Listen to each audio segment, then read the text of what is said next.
Hey there, welcome to Broderos. Tonight, we've got hours of chilling horror stories combined with soothing rain sounds to help you relax and sleep. Before you drift off, leave a comment below and let us know where you're listening from and what time it is. And don't forget to hit that like button and subscribe right away. If you end up not enjoying it, you can always take it back later. Get cozy and let the fear take over. Have you ever felt like the emptiness is watching you? The desert wind whistled through the abandoned streets of Hollow Point, Nevada, carrying dust and secrets in equal measure. I never planned to end up here, a night watchman at a defunct train station in a town that was barely more than a name on outdated maps. My name is Ethan Mercer, and 6 months ago I had a different life, a different purpose. But grief has a way of driving you to the edges of the world, and there aren't many places more edge-like than this forgotten speck in the Nevada desert. The station itself was a relic of another era, a once grand sandstone building with high arched windows now partially boarded up, its ticket counter collecting dust, and the platform extending into nothingness. The railway tracks remained, stretching east and west until they disappeared into the shimmering heat during the day, or the impenetrable darkness at night. The town had once thrived on silver mining, but when the veins ran dry, so did the population. My job was simple: patrol the station and surrounding buildings, make sure no one was vandalizing the place or squatting where they shouldn't be. The owners kept it maintained for historical preservation tax breaks, or so I was told. In reality, I suspected it was some wealthy investor's forgotten side project. As I made my evening rounds, checking doors and windows, my flashlight beam cut through the gathering dusk. Something felt different tonight. The air hung heavier, charged with an electricity that made the hair on my arms stand on end. I'd been in Hollow Point long enough to know the desert's moods, and this wasn't normal pre-storm tension. This was something else. The train station's old clock tower began to chime, a mechanical impossibility since its mechanism had been broken for decades. 7 hollow, reverberating tones that seemed to come from everywhere and nowhere at once. I froze, my flashlight beam trembling slightly as it illuminated the tower's face. 7 o'clock. But the clock hands were stuck at 3:15, just as they had been since I arrived. "Hello?" I called out, my voice sounding thin and insignificant against the vastness of the desert. "Anyone there?" The only response was the persistent desert wind, carrying with it a faint metallic scent that reminded me of pennies left too long in the sun, copper and heat, and something else I couldn't quite place. I continued my rounds, trying to shake off the unease that crawled up my spine like a cold-fingered hand. The main hall of the station was cavernous and dim, illuminated only by the emergency lights that cast long shadows across the tiled floor.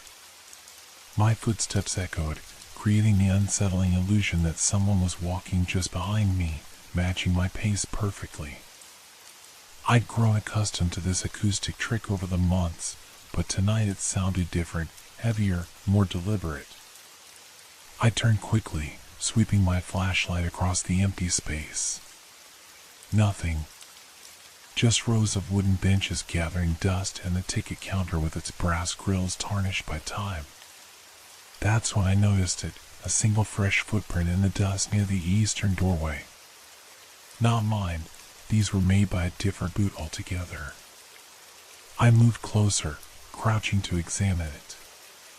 The impression was deep, as if made by somewhat considerable weight. And it was alone, a single footprint with no accompanying trail. The radio at my hip crackled to life, startling me so badly I nearly fell backward. "Coming through, prepare for arrival." Static consumed the rest of the message. I fumbled for the radio, pressing the talk button. "This is Mercer at Hollow Point Station." "Who's broadcasting?" "Over." Nothing but static answered me. I checked the frequency. It was still set to the private channel used by the security company. No one should be able to broadcast on this frequency except my supervisor, Marcus, and he only checked in on Sunday nights. Today was Wednesday. The overhead lights flickered once, twice, then steadied. I felt a cold draft sweep through the hall, carrying with it that strange metallic scent again, stronger now. And something else, the faint rhythmic clacking of wheels on tracks.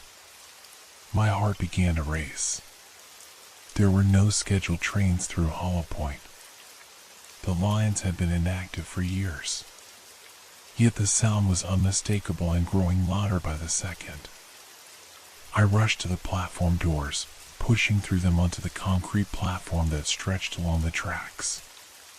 The night had fully descended now, the vast Nevada sky a canopy of stars above the silhouettes of distant mountains. The tracks gleamed dully in the moonlight, two silver ribbons extending into the darkness. The clacking grew louder. A vibration began to travel through the platform beneath my feet. And then, impossibly, a light appeared in the distance, a single headlamp piercing the darkness, growing steadily larger as it approached. A train was coming to Hollow Point Station. I stood transfixed, unable to move as the impossible train drew closer. It wasn't a modern engine but an old steam locomotive, black iron gleaming wetly in the moonlight as if slick with oil or water. Clouds of steam billowed around it, ghostly white against the night sky. The wheels screeched against the tracks with an ear-splitting sound that seemed to contain voices, distant, hollow screams of terror or ecstasy, I couldn't tell which. The train slowed as it approached the station, its brakes releasing a long, pained hiss that sounded eerily human. With a final metallic groan, it came to a stop directly in front of me, the engine's headlamp blinding me momentarily. When my vision cleared, I saw a figure standing on the platform beside me, a tall, gaunt man in an antiquated conductor's uniform. His face was partially obscured by the shadow cast by his cap, but what I could see of it was pale and drawn, with deep-set eyes that reflected no light. Hollow Point Station, he announced in a voice that seemed to echo from the bottom of a well. End of the line. My throat constricted with fear, but I managed to find my voice. There's no scheduled train tonight. This line isn't operational. The conductor turned to face me fully, and I stifled a gasp. His eyes were not eyes at all, but empty sockets filled with what looked like swirling black smoke. This train runs on a different schedule, he said, his lipless mouth barely moving. And it's always operational for those who need passage. Passage to where? I asked, my voice barely above a whisper. The conductor's mouth stretched into what might have been a smile on a human face. To where all tracks eventually lead, Mr. Mercer. To where the dead finally speak their truths. He knew my name. How could he know my name? The doors of the passenger car slid open with a hiss, revealing darkened interiors. I couldn't see anyone inside, but I sensed movement, heard the rustling of clothing and the soft murmur of voices. No passengers tonight? The conductor asked, turning to look at the empty platform. No, I said. This town is empty. Has been for years. He made a sound that might have been a laugh, a dry, rattling noise like dead leaves being crushed underfoot. Hollow Point is never empty, Mr. Mercer. The departed remain. They watch. They wait. And tonight, they'll finally speak. As if on cue, the wind picked up, carrying with it whispers, dozens, perhaps hundreds of overlapping voices, too faint to make out individual words but unmistakably human. They seemed to come from the town itself, from every abandoned building and empty street. What is happening? I asked, my heart hammering against my ribs. The veil thins tonight, the conductor replied. and I have come to collect what remains." He extended a gloved hand toward me, and in that moment, I knew with absolute certainty that if I took it, I would never see the morning light again. I backed away, stumbling over my own feet in my haste to put distance between us. The conductor didn't follow. He simply watched me with those smoke-filled sockets, his expression unreadable. "Run if you must," he called after me.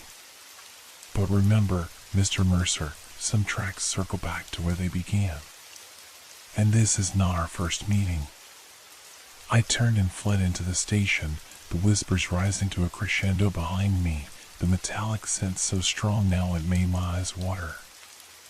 As I burst through the doors into the main hall, the overhead lights exploded in a shower of sparks, plunging the station into darkness. In the sudden silence that followed, I heard the train's whistle, a long, mournful sound that seemed to vibrate through my very bones. And beneath it, almost too faint to hear, a voice that sounded hauntingly like my dead wife's, whispering my name. I spent the remainder of that night huddled in the security office, doors locked, lights blazing. By morning, I had almost convinced myself it had been a hallucination, a waking nightmare brought on by isolation and grief. Almost. The desert sun rose mercilessly, baking the earth and casting harsh shadows across Hollow Point. I ventured out of the office, half expecting to find the station transformed back to its normal state of abandonment and decay. Instead, I found wet footprints on the platform, large, boot-shaped impressions that glistened in the morning light, as if someone had stepped from a pool of water directly onto the concrete. They led from the tracks to the platform edge, then vanished. The tracks themselves bore no sign of a train's passing. No wheel marks in the dust, no disturbance of the small pebbles that had gathered between the rails over years of disuse. Yet the footprints remained, defying explanation. I needed to clear my head. The security company didn't expect me to stay on site during the day, so I decided to walk into what remained of Hollow Point proper. The town was less than a mile from the station, a collection of sun-bleached buildings arranged around what had once been a main street. Most were boarded up now, their windows like blind eyes staring out at the barren landscape. As I walked, I couldn't shake the feeling of being watched. The desert has a way of playing tricks on the mind, heat mirages, the constant whisper of wind, the way distance bends and distorts perception. But this was different. This was a prickling awareness that crawled across my skin like insects. I paused, turning slowly to scan the horizon. Nothing but scrubland and distant mountains. No movement except the occasional tumbling of a tumbleweed pushed by the hot breeze. No sound except... Wait. There it was again. A faint, rhythmic clacking, like wheels on tracks, coming from somewhere behind me. I whirled around, but the sound didn't change direction. It seemed to be coming from inside my head. "Hello?" I called out, feeling foolish but unable to help myself. "Is someone there?" My voice echoed back from the buildings ahead, distorted and hollow. For a moment, I thought I heard it merge with another voice, deeper, raspier, that seemed to say something else entirely. I quickened my pace, suddenly eager to reach the relative normality of Hollow Point's abandoned streets. The town had once been home to over 1,000 people during its mining heyday. Now it was a ghost town in the truest sense, buildings intact but devoid of life, preserved by the dry desert air like a mummified corpse. I'd explored it several times during my months here, fascinated by the glimpses of past lives frozen in time, a general store with dusty cans still on the shelves, a saloon with glasses still lined up behind the bar, a schoolhouse with lessons still written on the blackboard. Today, I headed for the town center, where a small church stood apart from the other buildings. It was the only structure in Hollow Point that still showed signs of care, its white paint peeling but not completely gone, its windows intact, the small cemetery behind it free of the worst desert overgrowth. Church of the Divine Light, according to the weathered sign out front. I'd never been inside before, but something about it called to me now. Perhaps it was simply the human instinct to seek sanctuary when confronted with the inexplicable. The heavy wooden doors creaked as I pushed them open. The interior was dim and cool, a blessed relief from the punishing heat outside. Sunlight filtered through stained glass windows, casting colorful patterns across rows of wooden pews. The air smelled of dust and old hymnals, with a faint undercurrent of that same metallic scent I noticed at the station. I moved down the central aisle, my footsteps echoing in the silence. At the front, a simple altar stood beneath a large wooden cross. Nothing unusual, nothing to explain the sense of unease that had driven me here. I sat in the front pew, letting the quiet wash over me. They called it the Warrior Church, you know. The voice nearly stopped my heart. I whirled around to see an elderly man standing in the aisle behind me. He hadn't been there seconds ago. I would have heard him enter, would have seen him. "I'm sorry," I managed to say, my voice strained. The old man smiled, deepening the web of wrinkles on his weathered face. He was dressed in outdated clothes, not quite period costume, but the kind of outfit you might see in photographs from the 1950s. High-waisted trousers, a button-up shirt with the sleeves rolled to the elbows, suspenders. "The Warrior Church," he repeated, gesturing around us. That's what the miners called it. Not officially, of course. Officially, it was the Church of the Divine Light. But everybody knew what it really was. He moved closer, his gait oddly smooth for a man of his apparent age. There was something off about his movements, as if he were being pulled along by invisible strings rather than walking of his own volition. "I don't understand," I said, rising to my feet. "Who are you? Do you live here in Hollow Point?" The old man's smile widened, revealing teeth too perfect, too white. "I've lived here all my life, son. And beyond it, too." He extended a hand. "Milton Reeves, at your service." I hesitated before shaking his hand. His skin was dry and cool, despite the heat of the day. "Ethan Mercer. I'm the night watchman at the station." "I know who you are," Milton said, his grip lingering a moment too long before releasing me. "We all do." "We?" Milton gestured vaguely toward the town outside. "Those of us who remain. Not many come to Hollow Point these days. Not living ones, at any rate." A chill ran through me despite the desert heat. "What do you mean by that?" Instead of answering, Milton moved past me to the altar. He ran his fingers over the worn wood, leaving no marks in the dust that should have been there. "They called it the Warrior Church because it fought a different kind of battle," he said, his voice taking on a rhythmic, storytelling cadence. "Not against men or beasts, but against what lies beneath." "Beneath what?" I asked, following him despite my growing unease. "Beneath everything," Milton replied. "The church was built in 1876, when the silver rush was at its peak. Miners were pulling fortunes from the earth, but they were pulling something else too. Something that should have stayed buried." He turned to face me, his eyes suddenly seeming darker, deeper, like wells going down into the earth. The deeper they dug, the more they found. Not just silver, but passages. Tunnels that weren't made by human hands. And in those tunnels, they found the bones. "What bones?" I asked, my mouth dry. "Old bones. Ancient bones. But not animal, not human either. Something else. And when they brought them up, things began to happen in Hollow Point. Bad things. People changed.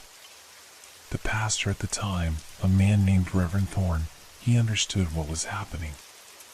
He had seen similar things in his missionary days in the Orient. He knew that the miners had disturbed something old and angry. Milton moved closer, lowering his voice as if sharing a secret. So he transformed this place from a simple house of worship into a fortress, a barrier between what lay below and the world above. The Warrior Church. I glanced around the simple interior with new eyes, noticing details I had missed before, strange symbols carved discreetly into the wooden pews, the unusual thickness of the walls, the way the stained glass depicted not standard biblical scenes but abstract patterns that almost seemed to shift when viewed from different angles. It worked, for a time, Milton continued. The church kept the darkness at bay. But then the silver ran out, and people began to leave. The foundations weakened. And now what? I prompted when he fell silent. Milton's gaze fixed on something behind me. Now the conductors come back, and the dead are ready to speak their truths. I spun around, half expecting to see the ghostly conductor from the night before standing in the doorway. But there was nothing there, just the open doors and the harsh sunlight beyond. When I turned back, Milton was gone. I stood alone in the church, my heart racing. Had I imagined the entire conversation? Was I losing my mind out here in the desert isolation? A movement caught my eye, a small hymnal had fallen from its place in the pew rack. I picked it up, intending to replace it, when a yellowed photograph slipped from between its pages. The photo showed a group of men standing in front of the church, dressed in 19th century attire. In the center stood a tall man in clerical garb, his face severe beneath a wide-brimmed hat. And beside him, unmistakable despite the age of the photograph, was the conductor from the ghostly train. I flipped the photograph over with trembling fingers. Written in faded ink on the back were the words, Reverend Thorne and the Church Wardens, 1879. The bow begins. My gaze lingered on the conductor's face. He wasn't wearing his uniform in the photo, but there was no mistaking those hollow eyes, that gaunt face. He stood slightly apart from the others, his expression grim, his posture rigid. He looked like a man facing execution. The sunlight filtering through the stained glass suddenly shifted, casting red and purple shadows across the photograph. I glanced up to see that the sun had moved significantly since I'd entered the church. Hours seemed to have passed in what felt like minutes. I needed to get back to the station. My night shift would begin soon, and something told me I didn't want to be caught in Hollow Point after dark. I pocketed the photograph and hurried from the church, unable to shake the feeling that eyes were watching me from every shadow. The walk back to the station seemed longer, the desert heat more oppressive. By the time I reached the security office, sweat soaked my shirt and dust coated my throat. I gulped down water from my canteen and tried to make sense of what was happening. Those trains. Vanishing old men. Warrior churches fighting battles against things beneath the earth. It sounded like the plot of a bad horror movie, not reality. Yet the photograph burned in my pocket, tangible evidence that at least part of Milton's story was true. The sun began its descent toward the horizon, painting the desert in shades of orange and red. Night would fall soon, and with it would come my shift, alone in the station where I'd first seen the ghostly train and its conductor. I tried calling my supervisor, Marcus, but got only his voicemail. The isolation of Hollow Point suddenly felt like a weight pressing down on me. The nearest town was over 50 miles away, too far to drive before nightfall, especially with my car running low on gas. I was trapped here, at least for tonight. And something told me the conductor and his impossible train would return. As the last rays of sunlight faded from the sky, I prepared for my shift. I loaded the revolver I kept in my desk drawer, a precaution Marcus had insisted on when he hired me, though I never expected to need it. I checked my flashlight, radio, and the ancient landline phone that connected the station to emergency services. Everything worked, though the phone line emitted a faint, rhythmic clicking beneath the dial tone, like wheels on tracks. Darkness fell over Hollow Point Station.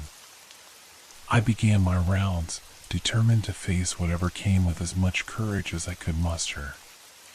The main hall was still and silent, the dust undisturbed on the floor. The platform extended empty into the night, the track's silver lines against the darkness. 7 o'clock came and went. No chiming from the broken clock tower, no ghostly train appearing on the horizon. I began to hope that perhaps the previous night had been some kind of hallucination after all.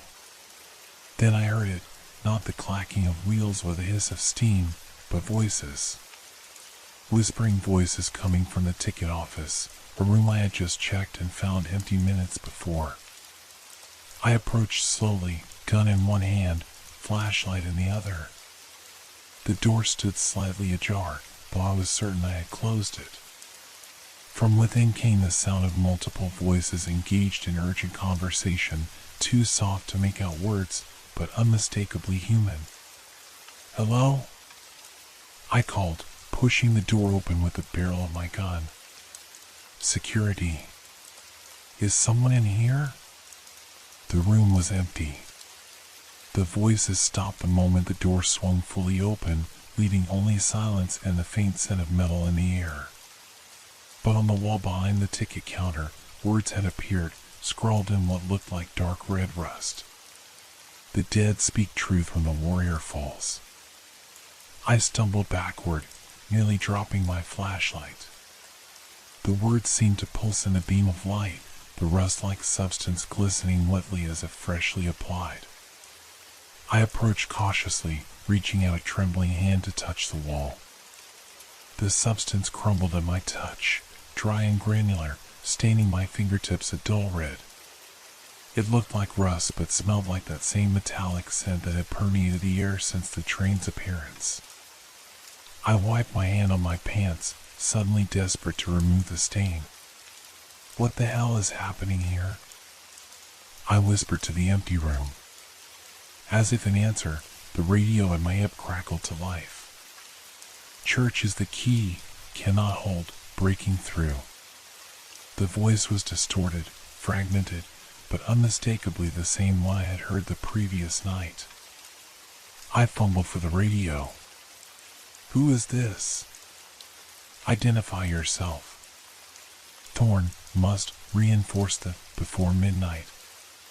The transmission dissolved into static, then silence. I stood frozen, the name echoing in my mind.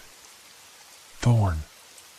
The Reverend Milton had mentioned, the one in the photograph.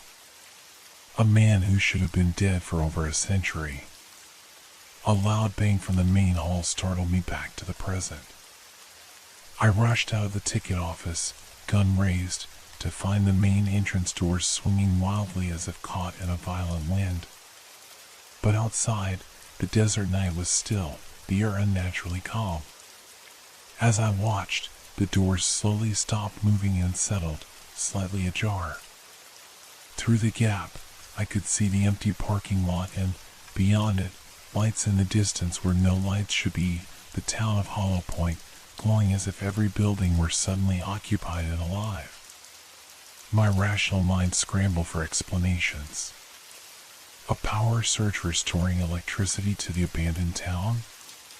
Squatters who had somehow moved in without my noticing? But deep down, I knew these explanations were inadequate. Something impossible was happening, something that defied rational understanding. I needed to see for myself. Decision made, I retrieved my security jacket from the office and headed out into the night. The desert air was unnaturally cold, my breath forming small clouds as I walked briskly toward the illuminated town. The feeling of being watched intensified with every step, as if the desert itself had grown eyes to track my movement. Hollow Point grew more surreal as I approached. Every building was lit from within, warm yellow light spilling from windows that had been boarded up or broken just hours earlier. The sounds of a living town reached my ears, distant music, voices in conversation, the occasional laugh or shout. It was as if I had stepped back in time to when Hollow Point was still a thriving mining community. And yet, something was off. The sounds seemed to come from everywhere and nowhere at once, as if I were hearing recordings played through hidden speakers. The quality of the light was strange too steady, too uniform, with none of the flickering or movement one would expect from occupied buildings. I reached the main street, which now looked like a stage set for a play about small-town America in the late 19th century. The general store, the saloon, the assay office, all glowed with inviting light, their doors slightly ajar as if beckoning me to enter. At the far end of the street stood the church, transformed. No longer a simple, weathered building, it now rose imposingly against the night sky, its white paint fresh and gleaming in the moonlight. The stained glass windows blazed with inner light, casting multicolored patterns across the dusty street. From within came the sound of singing, a hymn I didn't recognize, performed by multiple voices in perfect, eerie harmony. As I stood staring, the singing stopped abruptly. The church doors swung open, and a figure emerged, the tall, gaunt man I recognized as Reverend Thorne from the photograph. He wore the same wide-brimmed hat and clerical garb, his face severe in the harsh light. Behind him filed a procession of men and women dressed in period clothing, their faces solemn, their eyes fixed straight ahead. They formed a line in front of the church, and Thorne stepped forward, seeming to look directly at me despite the distance between us. "The barrier weakens," he called, his voice carrying impossibly across the space. "The warrior must rise again." I felt rooted to the spot, unable to move as the procession began to move toward me, led by Thorne. They walked with an unnatural synchronicity, their footsteps making no sound on the dusty ground. As they drew closer, I noticed another strange detail: they cast no shadows, despite the bright moonlight overhead.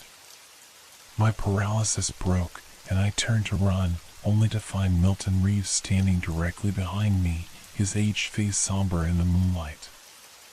"You can't outrun this, son," he said softly. "None of us could." "What the hell is going on?" I demanded, my voice cracking with fear. "What are you people?" "We're the ones who failed," Milton replied. "The ones who let the barrier fall. And now we're bound to this place, all of us, even Thorne, who tried to save us. Even the conductor, who betrayed us." "The conductor? The man from the train?" Milton nodded. "Joseph Mercer. Your great-grandfather. The man who doomed Hollow Point." The name hit me like a physical blow. Mercer. My family had never spoken of any connection to Nevada, let alone to a ghost town in the middle of a desert. But the coincidence was too great to ignore. "That's impossible," I whispered, though even as I said it, I remembered the conductor's words. "This is not our first meeting." "Nothing is impossible in Hollow Point," Milton said, his eyes reflecting the moonlight in an unnatural way, like a cat's. "Especially not when the veil thins. Your great-grandfather understood that. He tried to use it to his advantage. Made a deal with what lives beneath. Betrayed the warrior church for power, for wealth. But such deals always have a price." The procession was nearly upon us now. I could see their faces clearly, men and women of various ages, all with the same hollow, distant expression.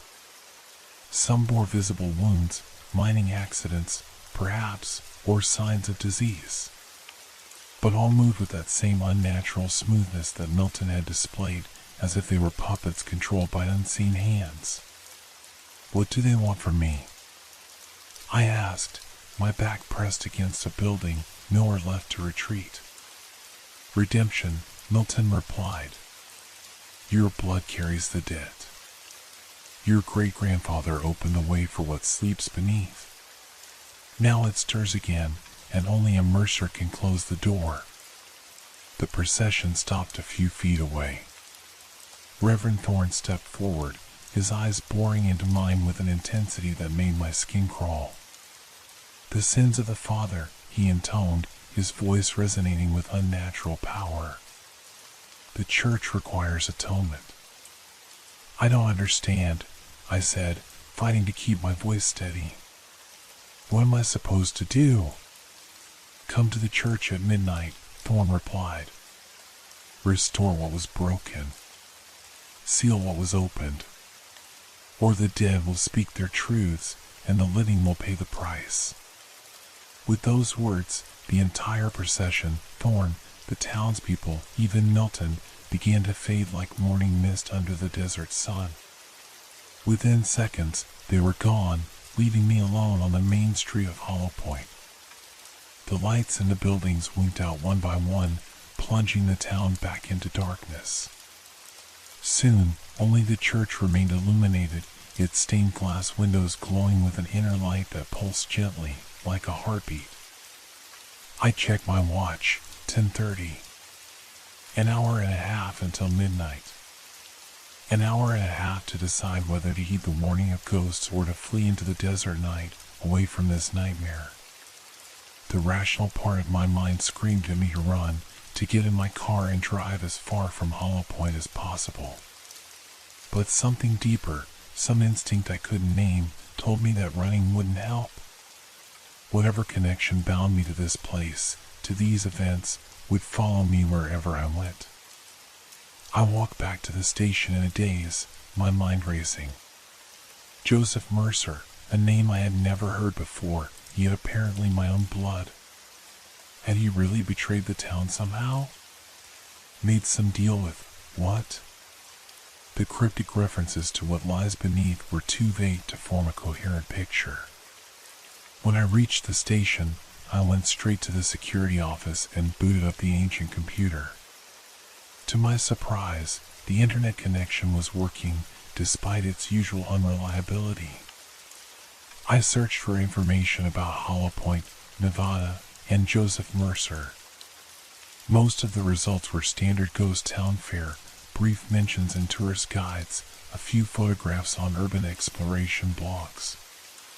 But one link caught my eye, a digitized newspaper article from the Elko Daily Free Press, dated October 23, 1879.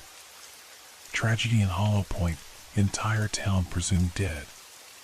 The article described how Hollow Point had failed to deliver its regular silver shipment, prompting an investigation. The detachment of lawmen who arrived found the town completely deserted, no bodies, no signs of violence, simply everyone gone. The only clue was a derailed train on the outskirts of town, its cargo of silver missing, and the conductor, one Joseph Mercer, found dead in his cabin, apparently having taken his own life after writing a cryptic note, "God forgive me for what comes through." I sat back, my mind reeling. If Joseph Mercer had died in 1879, how could he be the ghostly conductor I had seen? And if the entire town had disappeared without explanation, were the spirits I'd encountered the remnants of those lost souls? My search for answers was interrupted by a familiar sound, the distant clacking of wheels on tracks, growing steadily louder. I moved to the window and saw, in the distance, the headlamp of the ghostly train approaching the station. It was 11:15. The conductor, my great-grandfather, had returned early. I grabbed my gun, though some part of me doubted its effectiveness against whatever I was facing. As I stepped onto the platform, the train pulled into the station with that same ear-splitting screech, the phantom voices wailing beneath the mechanical sounds. The train stopped, steam billowing around it like a living shroud. The conductor, Joseph Mercer, stepped down from the engine, his hollow eyes fixed on me. "You've learned the truth," he said, his voice echoing strangely. "We're part of it." "Are you really my great-grandfather?" I asked, keeping my distance. "I was," he replied. "Now I am what remains, bound to this train, to this town, to the bargain I made." "What bargain?" "The newspapers said you killed yourself." A sound like grinding metal emerged from his throat, a laugh, perhaps. "Is that what they reported?" "Convenient. Clean. The truth is far worse." He moved closer, and I noticed that his uniform was stained with dark patches that glistened in the moonlight, old bloodstains, perhaps, or something else entirely. "I sold them," he said, his voice dropping to a whisper. "All of them. The entire town. For silver and the promise of power." I opened the door to what waits beneath, let it through. And when I realized what I had done, what was coming through, I tried to stop it. Tried to derail the train, destroy the silver, break the covenant. But it was too late. "What came through?" I asked, dreading the answer. "Nothing that belongs in this world," Joseph replied. "Something old. Something hungry. Something that feeds on truth and twists it into madness. The church held it back for a time. Thorn and his warriors fought it for decades. But the barrier is failing. Tonight, it breaks completely. And the dead will speak their truths." "What does that mean?" "What happens when the dead speak?" "Reality fractures," Joseph said simply. "What is true and what is false become indistinguishable. Madness takes hold. And what waits beneath consumes everything." The implications were too horrifying to fully comprehend. "And I'm supposed to stop this somehow?" "How?" "Blood opened the way. Blood must close it." Joseph reached into his pocket and withdrew a small, ornate key that seemed to shimmer with an inner light. "Take this. The church has a chamber beneath the altar. This key opens the door. Inside, you'll find the Book of Seals. Your blood, Mercer blood, on the final page will restore the barrier." I hesitated before taking the key. It felt impossibly heavy for its size, and cold, so cold it nearly burned my skin. "Why should I trust you?" I asked. "You betrayed these people once already." Joseph's empty eyes seemed to darken further. "I have spent 146 years pulling this train through the spaces between life and death, carrying the souls I condemned to their final judgment. Trust or don't trust, it makes no difference to me. But if you want to leave this place alive, if you want to prevent what's coming, you have only one choice." From the passenger cars behind him came that same rustling sound I'd heard before, the movement of many bodies, the whisper of many voices. But now they seemed agitated, urgent. "They're growing restless," Joseph said, glancing back at the train. "The hour approaches. Go to the church. Find the chamber. Seal the breach. And if I don't?" Joseph's face contorted into an expression of pure anguish. "Then you will join us on this train. Forever. And what lies beneath will spread beyond Hollow Point, beyond Nevada. It will consume and corrupt until nothing true remains in the world." The train whistle sounded, a long, mournful note that seemed to pierce straight through me. Joseph turned away.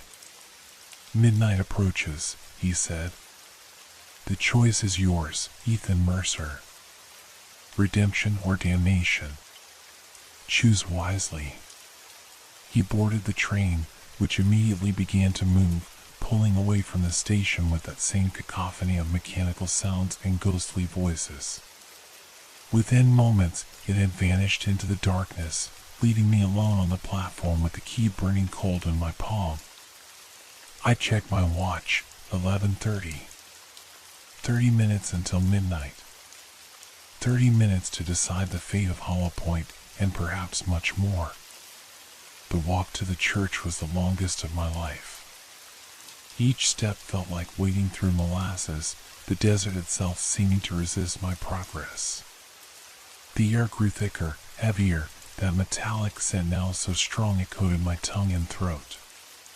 Around me, Hollow Point remained dark and silent, yet I could sense movement in the shadows, figures watching from boarded windows, shapes slipping between buildings just at the edge of my vision. The dead, waiting for their moment to speak. The church stood stark against the night sky, its stained glass windows still glowing with that pulsing inner light. As I approached, the doors swung open of their own accord, revealing the dimly lit interior beyond. I stepped inside, the key clutched tightly in my hand. The interior looked much as it had earlier that day, yet somehow larger, the shadows deeper, the air more oppressive. At the front, the simple wooden altar stood beneath the cross, exactly as I remembered it. I moved down the aisle, my footsteps echoing in the silence. When I reached the altar, I examined it carefully, looking for some sign of a hidden door or compartment. There was nothing obvious, just worn wood, smooth beneath my fingers. Then I noticed it, a small keyhole beneath the altar, cleverly disguised as a knot in the wood. I inserted the ornate key, which fit perfectly. With a soft click, a section of the floor beside the altar slid open, revealing a narrow stone staircase descending into darkness. I switched on my flashlight and began the descent, the air growing colder with each step. The walls of the passage were carved directly into the bedrock and covered with symbols similar to those I had noticed on the church pews, strange, angular shapes that seemed to writhe at the edge of my vision. The stairs ended in a small, circular chamber. At its center stood a pedestal of black stone, upon which rested a massive, ancient book bound in what looked like tarnished metal. The Book of Seals. I approached cautiously. The cover was intricately engraved with the same symbols that adorned the walls, forming concentric circles around a central design that resembled a door or gateway. There was no title, no text of any kind on the exterior. I opened the book, its metal binding creaking in protest. The pages inside were made of some material I couldn't identify, not quite paper, not quite parchment, with a strange, slick texture that repelled the beam of my flashlight. Each page was covered in densely written text in a language I didn't recognize, interspersed with more of those unsettling symbols. I turned the pages carefully until I reached the end of the book. The final page was blank except for a circle drawn in the center, with radiating lines connecting it to symbols around the edges. At the bottom was a short phrase in English, the only English I had seen in the entire book. Blood of the betrayer seals the breach. My watch showed 11:55. 5 minutes until midnight. I set the flashlight down so it illuminated the book and drew my pocket knife. The idea of bleeding on this strange book went against every instinct, yet I couldn't deny the evidence of my own experiences over the past 2 days. Whatever was happening in Hollow Point was real and somehow connected to my family's past. As I prepared to cut my palm, a voice spoke from the darkness behind me. I wouldn't do that if I were you. I spun around, knife raised defensively. Milton Reeves stood at the foot of the stairs, his aged face grave in the dim light.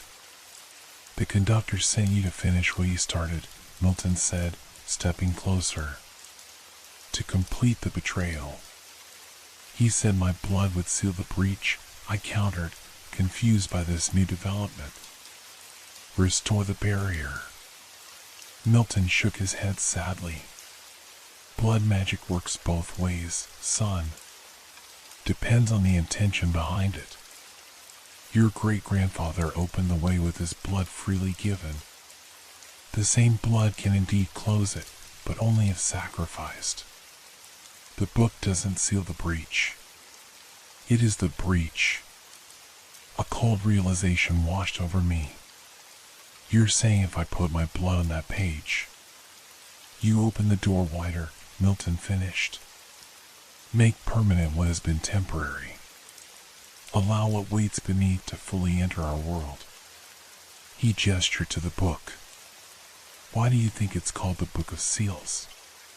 Not because it creates seals, but because it breaks them.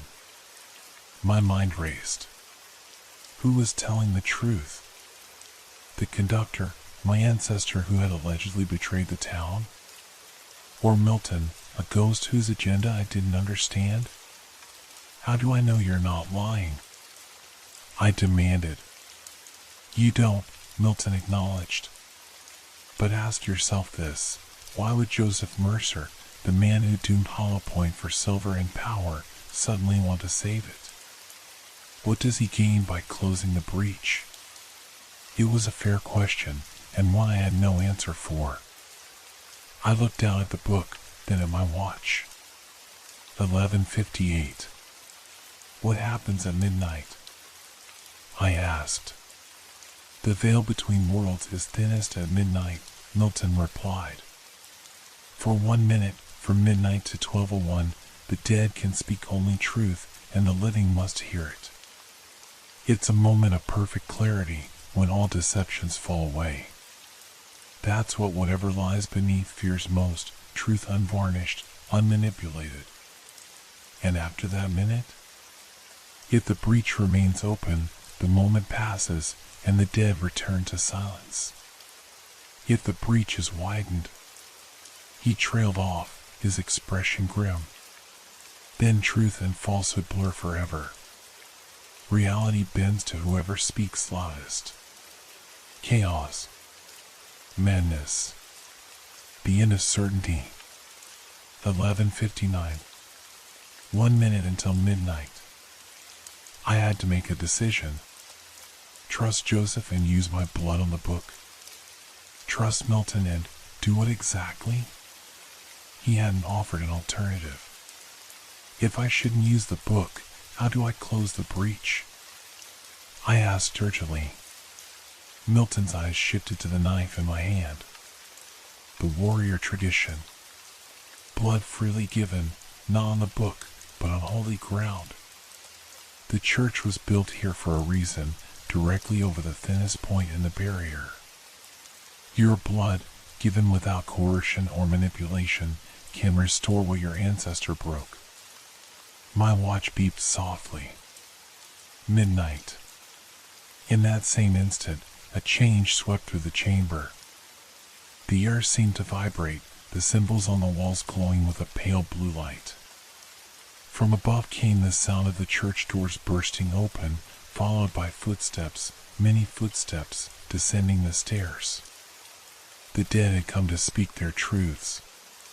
The first to enter the chamber was Reverend Thorne, his tall figure stooping slightly beneath the low ceiling.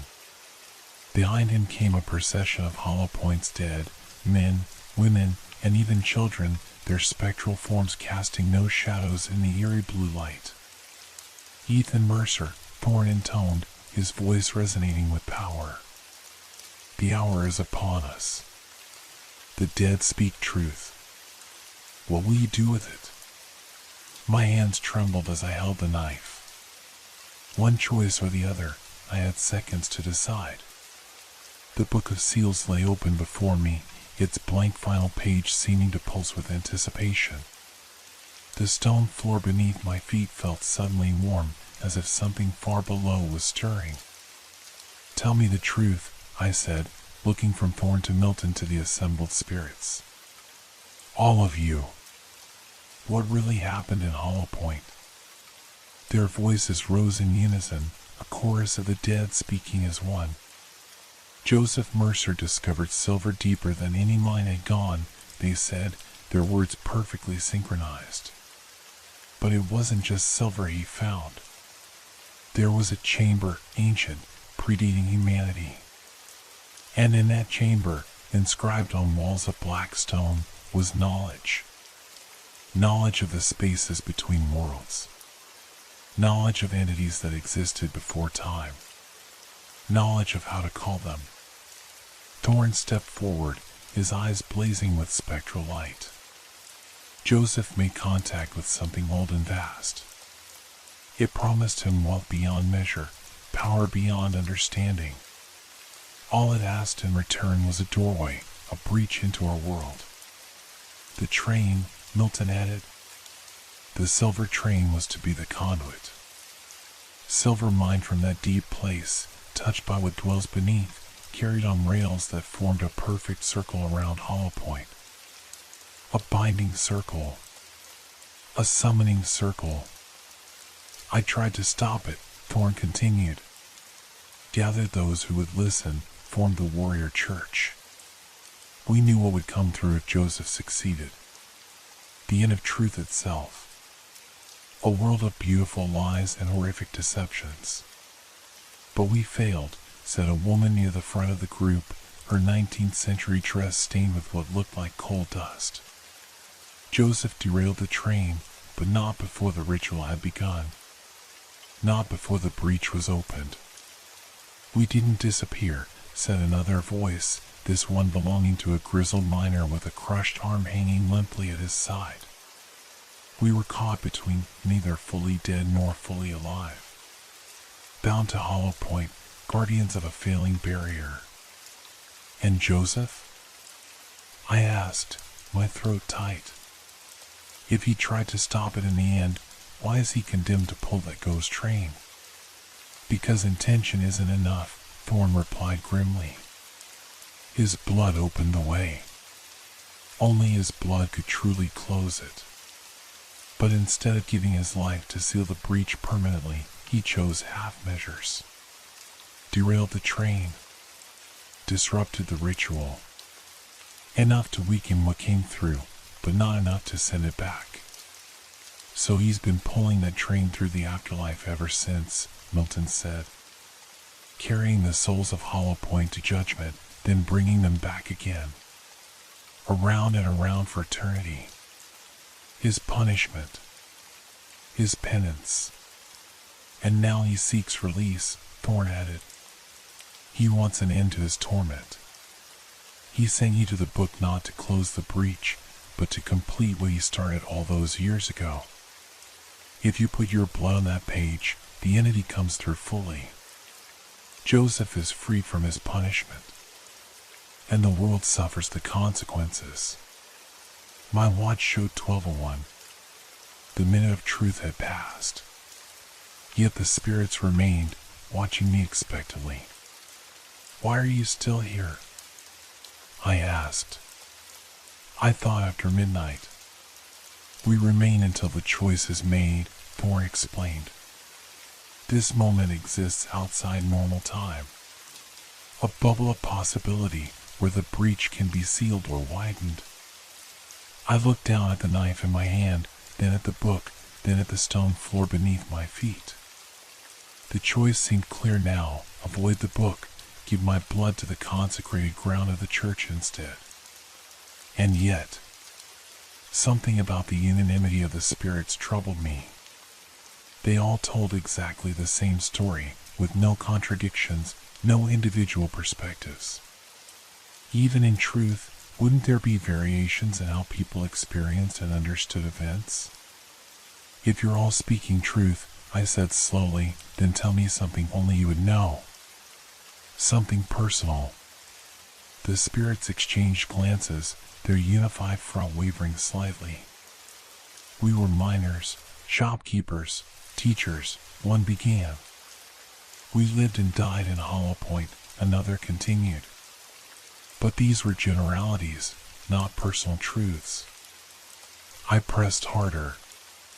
You, I said, pointing to a young woman near the back. What's your name? How did you die? The woman opened her mouth, but no sound emerged. She tried again, her face contorting with effort, but remained silent. A terrible suspicion began to form in my mind. I turned to Thorn. "Reverend, what was the name of your church before it became the Warrior Church?" Thorn's face remained impassive. "The Church of Divine Light," he answered smoothly. "Correct, but I already knew that.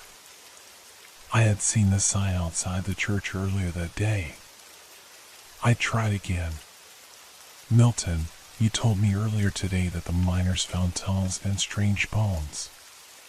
Who found them first? What was his name?"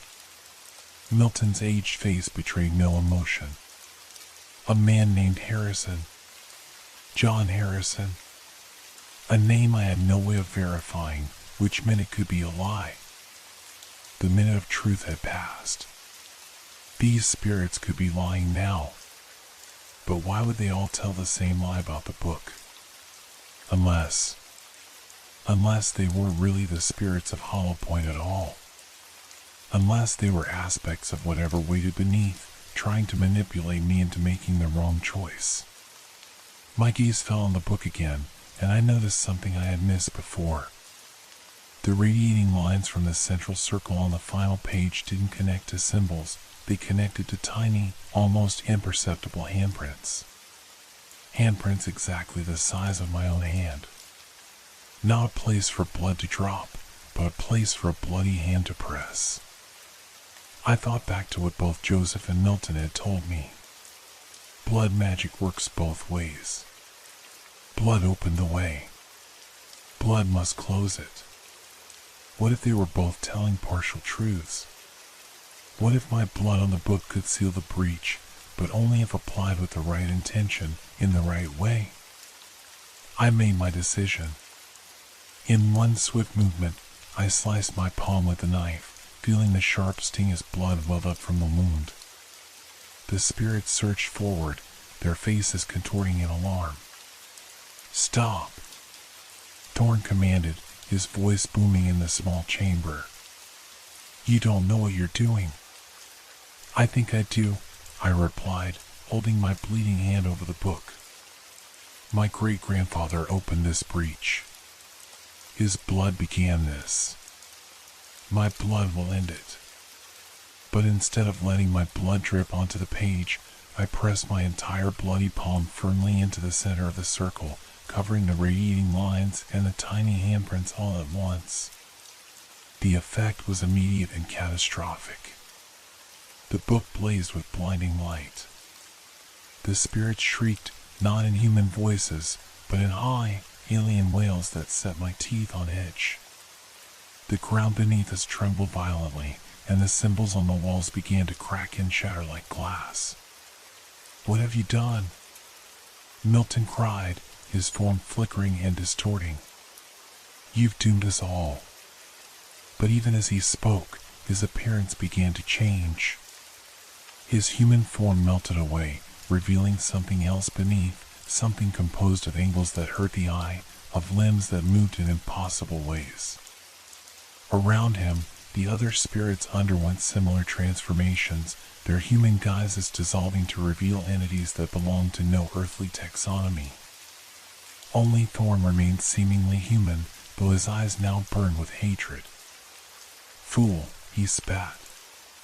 "You've ruined everything. Centuries of work, undone in an instant."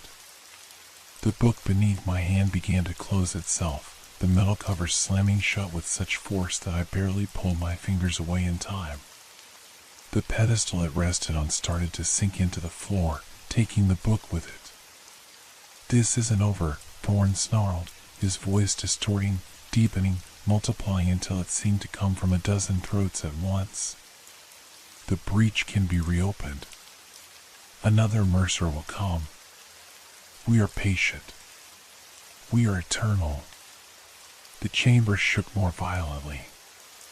Dust and small stones began to rain from the ceiling. I had to get out before the whole place collapsed. I lunged for the stairs, climbing them two at a time as the chamber disintegrated behind me. The inhuman shrieks of the false spirits followed me, growing fainter as I ascended. When I reached the church above, I found it transforming as well, the false grandeur melting away to reveal the simple, weathered building I had first encountered. Outside, Hollow Point was dark once more, no ghostly lights shining from the abandoned buildings. The night was silent save for the wind whistling through empty streets. Whatever presence had filled the town was gone, banished back to wherever it had come from. I stumbled to the church steps and sat heavily, my cut hand throbbing with pain. I had gambled everything on an intuition, a hunch that the spirits were lying, that the book was indeed the key to sealing the breach rather than widening it. If I had been wrong. A soft clacking sound reached my ears, wheels on tracks, but distant now, fading. I looked toward the station and saw, far off, the ghostly train making its final journey away from Hollow Point. At the rear of the train, a figure stood on the observation platform, Joseph Mercer, my great-grandfather, watching as the distance between us grew. He raised a hand in what might have been a salute or a farewell. I raised my own bloody hand in response. For a brief moment, I felt a connection across time and death, a family bond, a shared burden finally set down. Then the train rounded a bend and vanished, taking Joseph and all the souls of Hollow Point with it. They were free now, their long vigil ended. Whatever had kept them bound to this place had been broken along with the breach. I was alone in a true ghost town, one without even ghosts to haunt it. As I sat there, trying to process everything that had happened, I noticed a change in the air. The metallic scent was gone, replaced by the clean, dry smell of the desert night. The oppressive weight that had hung over Hollow Point had lifted, leaving only the vast emptiness of the Nevada wilderness. I looked up at the stars, so brilliant in the desert sky, and felt something I hadn't experienced since arriving in this forsaken place, peace. Whether I had truly closed a breach between worlds or simply ended a century-old haunting, I couldn't say for certain. But something had changed, something had been resolved. My watch showed 12:30. The night was still young, but it felt as if years had passed since sunset. I was exhausted, my mind struggling to maintain its grip on rationality after everything I had witnessed. I made my way back to the station, each step feeling like it might be the last my legs could manage. The building stood quiet and ordinary in the moonlight, no ghostly train at the platform, no impossible conductor waiting to deliver cryptic warnings. In the security office, I bandaged my cut hand and collapsed into the chair, staring blankly at the wall. The night shift would continue until morning, but I doubted there would be any more supernatural events to contend with. Whatever had been haunting Hollow Point was gone. Or so I thought, until the radio on my desk crackled to life one final time. "Thank you," said a voice I recognized as Joseph's, though clearer now, free of the distortion that had characterized it before. "The debt is paid. The circle broken. Are you free now?" I asked, unsure if he could even hear me. The radio hissed with static for a moment before his reply came through. "Free enough. Moving on. But remember, Ethan, some doors, once known, can never be entirely forgotten. Guard your blood. Guard your mind. There are more breaches in the world than just the one in Hollow Point." "What does that mean?" I asked, but the radio had gone silent. The connection, whatever impossible connection had allowed a ghost to speak through electronic equipment, was broken. I sat in silence for a long time, turning Joseph's final warning over in my mind. More breaches in the world. More places where the barrier between reality and whatever lay beyond had been compromised. More doors waiting to be opened or closed. Was that to be my legacy now? The last of the Mercer line, destined to continue what Joseph had failed to complete? A warrior against forces I barely understood? The thought was too overwhelming to contemplate in my exhausted state. For now, it was enough that Hollow Point was quiet, its long nightmare apparently ended. Tomorrow would bring new questions, new doubts. But tonight, I had faced the impossible and survived. As dawn approached, I stepped outside to watch the sun rise over the desert. The first rays touched the abandoned buildings of Hollow Point, illuminating them in gold and amber. In daylight, it was just another ghost town, historically interesting perhaps, but no longer menacing. Yet as I surveyed the quiet streets and weathered buildings, I noticed something that sent a chill down my spine despite the growing warmth of the day.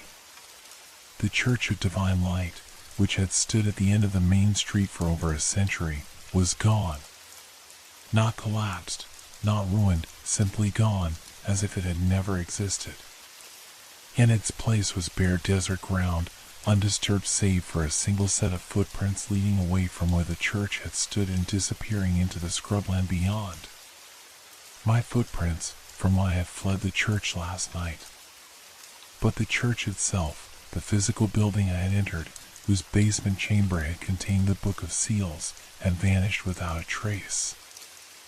I approached the empty space cautiously, half expecting the ground to give way beneath me or some new apparition to manifest. But there was nothing, just hard-packed earth and the ever-present desert wind.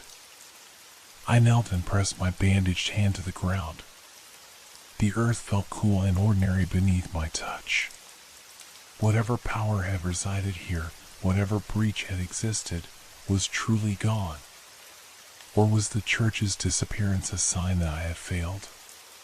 That the breach had been widened rather than sealed? That whatever waited beneath had fully emerged and was now loose in the world? These questions would haunt me in the days and weeks to come. But for now, as the sun rose fully over Hollow Point, I chose to believe that I had succeeded, that the debt incurred by Joseph Mercer had finally been paid, and the dead of Hollow Point could rest in peace. I returned to the station to complete my shift, knowing it would be my last in this place. Whether my employers believed my resignation letter or not didn't matter. I would never spend another night in Hollow Point. My connection to this place had been severed, my role in its strange history concluded. Or so I thought.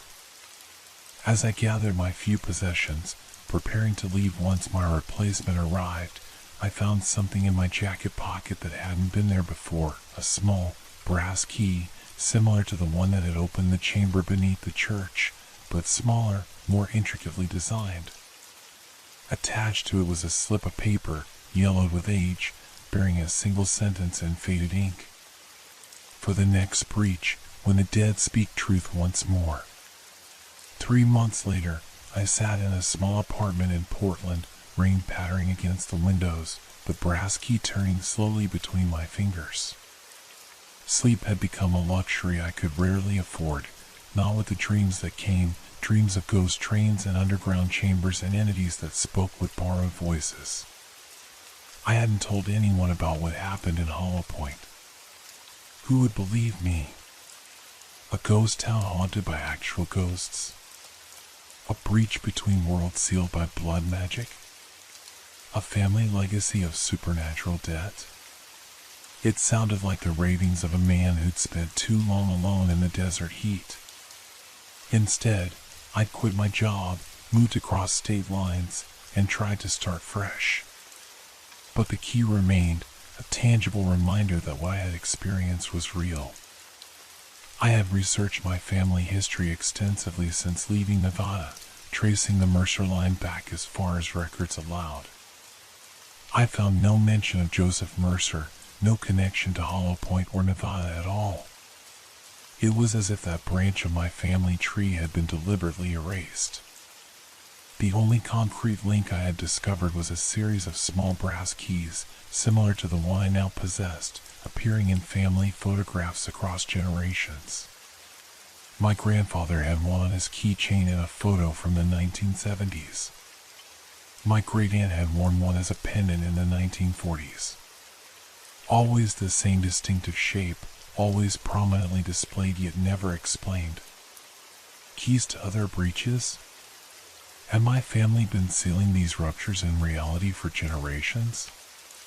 The thought was both terrifying and strangely comforting, the idea that I wasn't the first to face such impossibilities, that others of my blood had stood against the darkness before me. The rain intensified, drumming against the roof in a rhythm that sometimes, late at night, resembled the clacking of wheels on tracks. I tried to ignore it, focusing instead on the laptop before me, where dozens of browser tabs displayed research on ghost towns, paranormal phenomena, and obscure religious sects across America. I had become obsessed with finding patterns, connections to what I had experienced in Hollow Point. Strange disappearances like the one that had emptied the Nevada mining town. Reports of ghostly trains where no tracks existed. Churches built in remote locations for no apparent reason, only to be abandoned decades later. There were more of them than I had ever imagined. Breaches large and small, potential ruptures in the fabric of reality, scattered across the country like wounds that had never properly healed. My phone rang, startling me from my thoughts. The number was unfamiliar, with an area code I didn't recognize. I hesitated before answering. "Hello? Mr. Mercer?" The voice was elderly, female, with a slight Midwestern accent. "Ethan Mercer?" "Yes, that's me." "Who is this?" "My name is Eleanor Thorne. I believe you met my great-grandfather in Hollow Point, Nevada." The key slipped from my suddenly numb fingers, clattering on the desk. Thorne. The reverend who had led the warrior church. The figure who had transformed into something inhuman when the breach was sealed. "That's impossible," I said, my voice hoarse. Reverend Thorne lived in the 19th century. And he wasn't human. Not in the end. A soft chuckle came through the line. "What you saw wasn't my great-grandfather, Mr. Mercer. It was the thing that killed him. The thing that took his form after he died trying to close the breach your ancestor opened." My mind reeled with this new information. "I don't understand. How do you know about all this? How did you find me?" "The Thorne family has kept watch over the Mercer line for generations," Eleanor replied matter-of-factly. "Ever since Joseph's betrayal, we've tracked his descendants. Some of us joined the church, became true warriors against the darkness. Others, like me, served as record keepers, historians of a war most people never see." I glanced at the brass key on my desk. "And the keys? What do they open?" "Not what, Mr. Mercer." "Where?" "They open the way to places like Hollow Point, places where the veil between worlds has been damaged. Places where the dead might speak truth and the living must listen." A cold weight settled in my stomach. "Are you saying there are more breaches? More places like Hollow Point?" "Many more," Eleanor confirmed grimly. "And they're growing. Whatever waits beyond these breaches is getting stronger, more determined. The barriers weaken with each passing year. That's why I'm calling you." "Why me?" "Because of my blood? Because I'm a Mercer?" "Partly," she acknowledged. "Mercer blood sealed the breach in Hollow Point, however temporarily. But it's more than that. You succeeded where others failed. You saw through the deception. You recognized the true nature of the Book of Seals. That makes you valuable." I remembered the moment of intuition in the chamber beneath the church, the realization that the spirits were lying, that the book might be the key to closing the breach rather than opening it wider. Had that been luck? Or something else, some inherited instinct for truth in a world of carefully crafted lies? "What exactly are you proposing, Miss Thorne?" A partnership, she said simply. Your blood, my knowledge. There's a place in northern Maine, a logging town called Thornwood. It was abandoned in 1922 after a series of unexplained disappearances. The pattern matches Hollow Point exactly. And recently, there have been reports of strange lights, of voices speaking from empty rooms. Another breach, I murmured. Yes, Eleanor confirmed. And I believe it's about to widen, just as the one in Hollow Point did. When the dead speak truth at midnight, Mr. Mercer, something is always listening, something that hates truth, that thrives on deception.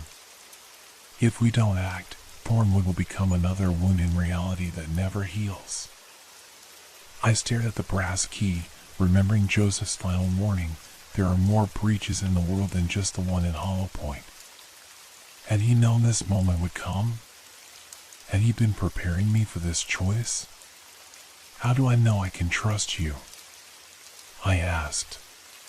How do I know you're not like the false spirits in Hollow Point, manipulating me for your own purposes? You don't, Eleanor replied candidly. Just as I don't know if I can truly trust a Mercer. Our families have a complicated history, to put it mildly. But I believe we share a common enemy, and for now, that will have to be enough. She was right, of course. Trust was a luxury neither of us could afford, not when dealing with entities that could wear human faces and speak with human voices while concealing inhuman intentions. What happens if I say no? I asked, though I already knew my answer. Then I find someone else, Eleanor said. Someone without your unique qualifications, someone more likely to fail. And if the breach in Thornwood widens beyond repair, the consequences will be on both our consciences.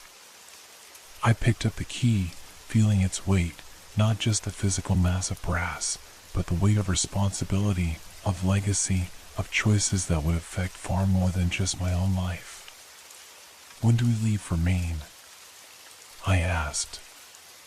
I've already booked your ticket, Eleanor replied, and I could hear the relief in her voice. There's a night train departing Portland tomorrow evening. I'll meet you in Bangor. A night train. The irony wasn't lost on me. I'll be there, I promised. After hanging up, I stood at the window, watching the rain transform the city lights into blurred halos and streaks of color. Somewhere in the distance, I heard the mournful sound of a train whistle, an ordinary passenger train headed north along the coast, nothing supernatural about it. Yet it sent a shiver down my spine nonetheless. I thought of Joseph Mercer, my enigmatic ancestor, pulling his ghostly train through the spaces between life and death for over a century. I thought of the spirits of Hollow Point, finally released from their long vigil. I thought of the thing that had worn Reverend Thorne's face, its promise echoing in my memory, another Mercer will come. We are patient. We are eternal. Perhaps Eleanor Thorne was another deception, another trap set by the entities beyond the breach. Perhaps I was walking willingly into danger, manipulated by forces I still barely understood. But I had faced such forces once and survived. I had recognized truth amidst a chorus of lies. And most importantly, I had closed a breach that had festered for generations. I could do it again. I would do it again, in Thornwood and wherever else these brass keys might lead me. Not just because of my blood or my name, but because I had seen firsthand what waited beyond these breaches in reality, the end of truth itself, a world governed by beautiful lies and horrific deceptions. That night, I dreamed of trains and tunnels, of chambers hidden beneath churches, of books bound in metal that contained both salvation and damnation. I dreamed of doors opening between worlds, and of standing as the only barrier against what waited to come through. And when I woke, just before dawn, the brass key was warm in my hand, as if it had absorbed the heat of my nightmares, or perhaps the fire of my resolve. Outside, the rain had stopped, and the first light of day painted the eastern sky in shades of promise. I packed lightly, clothes, toiletries, my research notes, and the key. Whatever I would need in Thornwood, Eleanor would provide, or I would acquire along the way. The life I had been attempting to build in Portland had never really taken root anyway. Perhaps that was part of the Mercer legacy too, the inability to settle, to find peace, to build something lasting in a world of impermanent truths. As I prepared to leave my apartment, I caught a glimpse of myself in the hallway mirror and paused, struck by what I saw. The man looking back at me was changed from the one who had arrived in Hollow Point all those months ago. The grief that had driven me to that desolate posting was still there, etched in the lines around my eyes and the premature gray at my temples. But there was something else now too, a clarity of purpose, a hardened resolve that hadn't existed before. I was no longer running from my past, but running toward a future that, while dangerous and uncertain, at least had meaning. I turned away from the mirror and headed for the door, the brass key secure in my pocket. Whatever waited in Thornwood, Maine, whatever breach needed sealing, whatever truths needed speaking, I would face it. Not just as Ethan Mercer, grieving widow and reluctant security guard, but as the heir to a bloodline of breach closers, of warriors against deception. The morning was bright as I stepped outside, the streets still wet from the night's rain. I hailed a cab to take me to the train station, watching Portland roll by through the window. It struck me that I might never see this city again, might never see anything familiar again if Eleanor's warnings about Thornwood proved accurate. Yet the thought brought no fear, only a strange sense of inevitability. At the station, I purchased a newspaper and a cup of coffee, then settled onto a bench to wait for boarding time. The headline caught my eye, Unexplained Phenomena Reported in Northern Maine. The article detailed strange lights, unexplained sounds, and a sudden exodus of wildlife from the forests surrounding abandoned logging camps. Thornwood wasn't mentioned by name, but it didn't need to be. I recognized the pattern now, the signs of a breach widening, of the veil between worlds growing thin. Eleanor was right, we didn't have much time. As I folded the newspaper, a movement at the edge of my vision caught my attention. A man in a conductor's uniform stood at the far end of the platform, watching me. For a breathless moment, I thought it might be Joseph, somehow manifested far from Hollow Point. But when I looked directly at him, I saw only an ordinary train conductor going about his duties. Still, as I boarded the night train to Bangor hours later, I couldn't shake the feeling of being observed, of being guided along a predetermined track.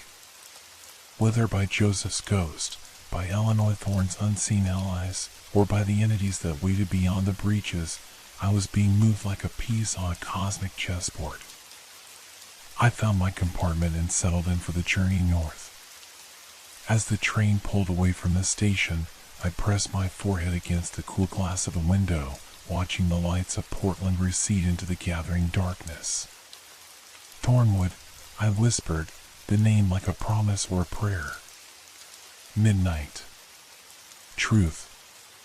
The train whistle sounded, long and mournful, as we headed into the night. Toward another breach.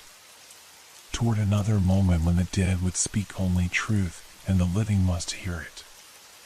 Toward my inheritance, and the next chapter in the Mercer legacy.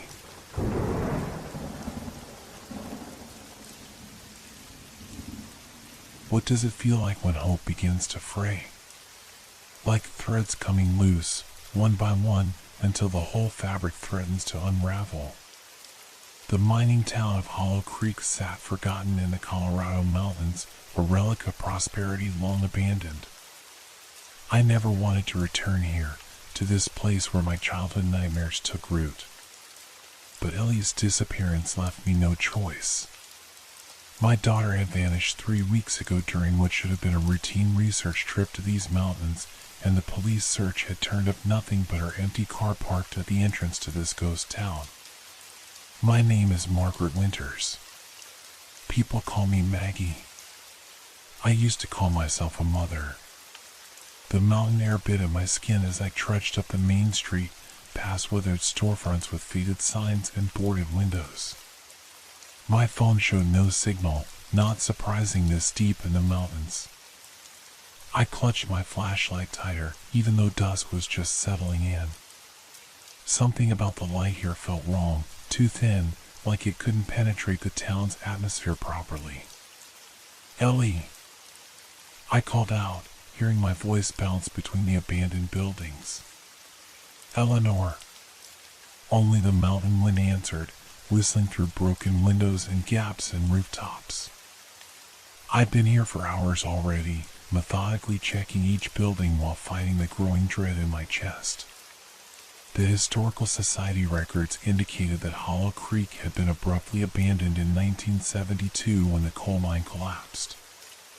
Official reports cited structural failure, but local legends whispered of something else, something the miners had found deep within the mountain that made them seal the mine entrance with concrete and flee. Ellie had been fascinated by those stories. Too fascinated. I pushed open the door to what had once been the town's general store. Dust motes swirled in the beam of my flashlight, almost seeming to move with purpose, arranging themselves into patterns just beyond recognition before dispersing. A cash register sat on the counter, rusted but intact. Shelves stood empty except for a few ancient cans with labels long faded to illegibility. Something caught in my throat, not just dust, but a feeling. The inexplicable sense of being watched. Hello? I called out, softer now. Is anyone here? A faint sound reached my ears. So subtle I might have imagined it, but I froze nonetheless. A gentle scraping, like something being dragged slowly across wood. I followed the sound to a doorway behind the counter. My flashlight beam revealed a narrow staircase leading up to what must have been the storekeeper's living quarters. The scraping had stopped, but now I detected something else, a low, rhythmic hum, almost mechanical but slightly off-key. Not the steady drone of machinery, but something irregular, organic. The stairs creaked under my weight. Each step heightened my awareness of the silence pressing around the strange humming sound. At the top of the staircase, a short hallway led to 3 doors. The middle door stood slightly ajar, and from within came that unsettling hum. I approached slowly, my breath becoming shallow. Ellie? I whispered, knowing it couldn't be her but hoping beyond reason. The door swung open at my touch, revealing a child's bedroom preserved in time. A small bed with a faded quilt. A dresser with a cloudy mirror. And in the center of the room, on a child-sized rocking chair, sat a doll. It was old-fashioned, with porcelain limbs and head, dressed in a Victorian-style dress now gray with dust. Its painted eyes stared blankly ahead, its hair, real human hair, I realized with discomfort, arranged in perfect ringlets. But what made my blood run cold were the strings. Thin, almost invisible strands extended upward from its joints, disappearing into the shadows of the ceiling. And they were moving. Subtly. Gently. The doll's arm raised a fraction of an inch. Its head tilted slightly. No breeze could account for such deliberate movement. The humming I heard was coming from the doll itself, or rather, from within it. A sound halfway between machinery and something wet, organic. I backed away until I hit the wall, the flashlight trembling in my hand. As its beam danced across the room, I caught something else, a photograph on the dresser. I forced myself to step forward, to reach for it, never taking my eyes off the doll. The photo showed a little girl, perhaps 7 or 8, holding the same doll. Both smiled at the camera. Behind them stood a woman with her hand on the girl's shoulder and a man in mining clothes. The date scrawled on the back, June 15th, 1972. Weeks before the mine collapsed. Something fell from behind the photograph, a folded piece of paper. With shaking hands, I opened it. It was a child's drawing in crayon. It showed stick figures of a family, mother, father, child. And beside them, another figure, tall and distorted, with too many limbs. Between this figure and the child were lines, like strings. A chill ran down my spine as I looked up at the doll again. The humming had grown louder, and the strings moved more visibly now. And there, in the dusty mirror, I caught a glimpse of something behind me, a tall shadow, limbs too long, too numerous, stretching toward me. I whirled around. Nothing but empty space. When I turned back, the doll had moved. Its head now faced me directly, and its painted lips seemed somehow wider. My phone buzzed in my pocket, startling me so badly I nearly dropped it. Impossible, there was no signal here. But the screen had lit up with a new text message. From Ellie's number. With trembling fingers, I opened it. Mom, I found something in the mine. Something terrible. Don't trust the dolls. They're just its fingers in our world. I staggered backward, my mind reeling. The text was dated 3 weeks ago, the day Ellie disappeared. The humming from the doll grew louder, developing a rhythm that sounded disturbingly like words. Stay. Play. Stay. Play. I ran. Down the stairs, across the store, out into the darkening street. The sun had nearly set, casting long shadows across the town. Shadows that seemed to reach for me, that moved against the light. My car was parked at the edge of town. I had to get help, had to come back with the police, with equipment, with something to find Ellie. As I fumbled with my keys, I glanced back at the town. Every window of every building now framed a silhouette. Dolls. Dozens of them. Watching. And above them all, strings stretching up into the darkening sky, where something vast moved just beyond sight. The engine roared to life, and my headlights illuminated the road ahead. But in that instant before I drove away, my phone buzzed again. Another message from Ellie. Don't leave, Mom. I need you. Follow the strings. They lead to where the children go. Where I am now. Night fell completely as I sat frozen in my idling car, caught between escape and the desperate need to find my daughter. In the rearview mirror, I could see the strings above the town glinting in the moonlight. And they were pulling something down from the sky. I don't know how long I sat there, engine idling, torn between fleeing and turning back toward those watching dolls. Toward whatever had sent that message from my daughter's phone. Logic screamed at me to drive away, to get the police, a search party, anyone. But maternal instinct held me frozen. What if Ellie really was still here?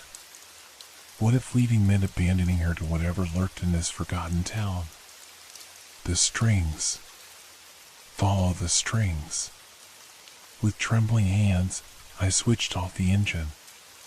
The sudden silence pressed against my ears, broken only by my ragged breathing and the distant hum that seemed to emanate from the town itself.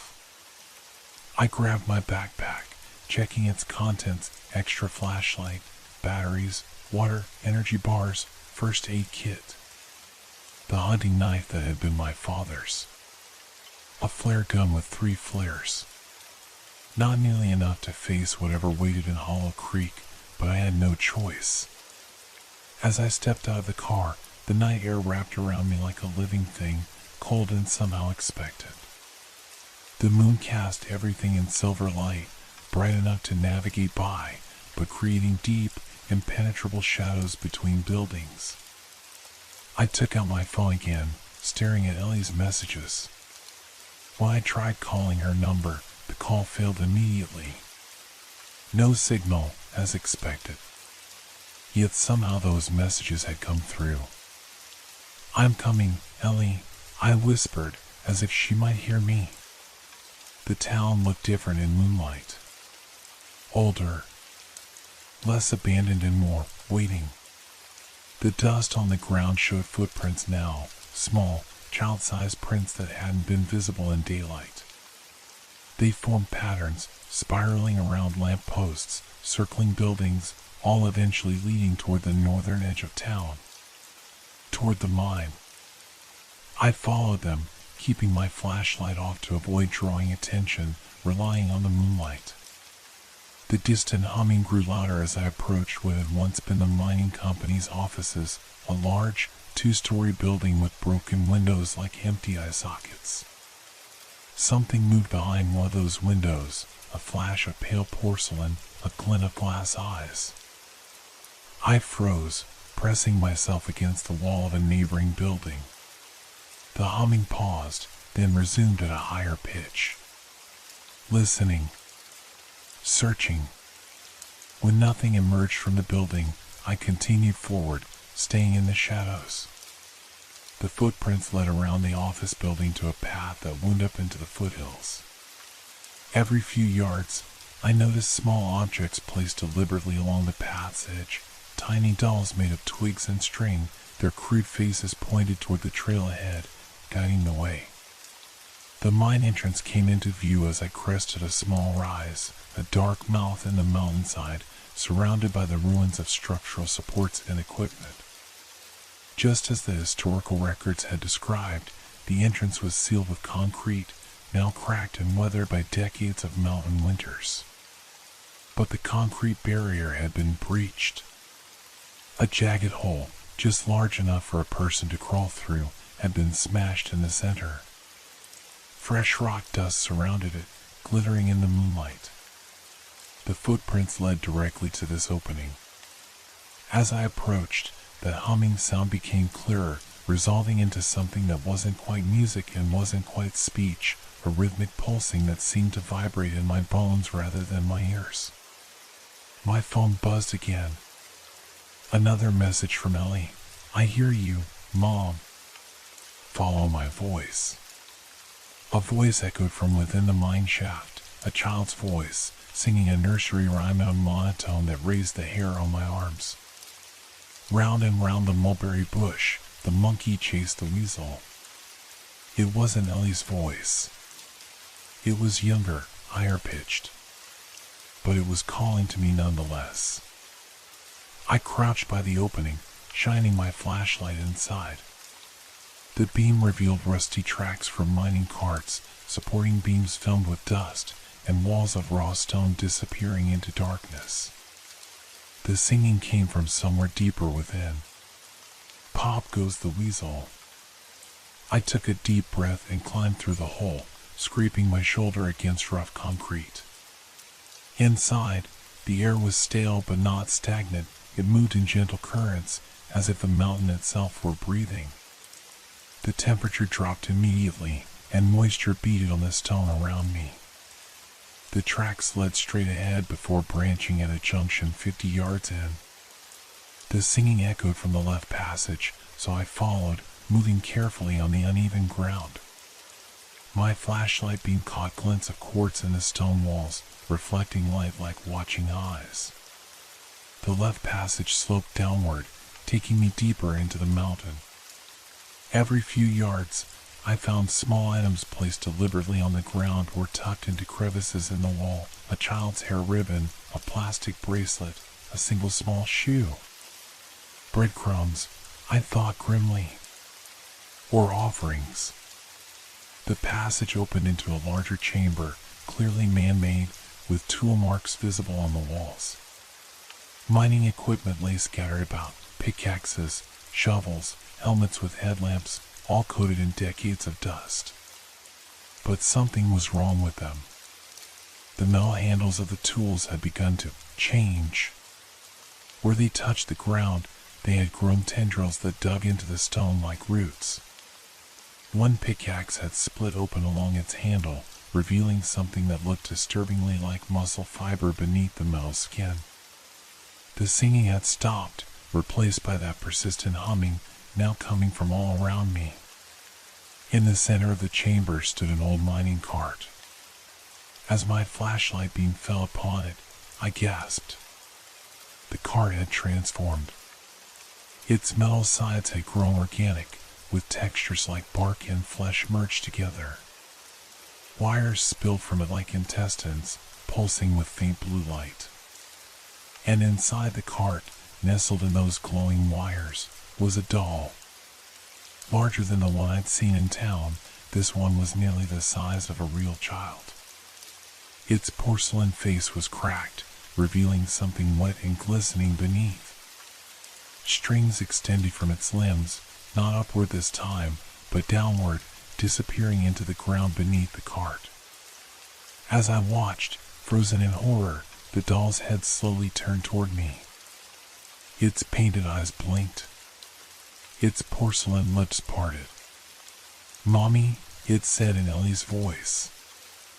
I staggered backward, my flashlight beam wavering. This couldn't be real. This couldn't be happening. "Ellie?" I whispered, knowing it wasn't her, couldn't be her, but unable to stop myself.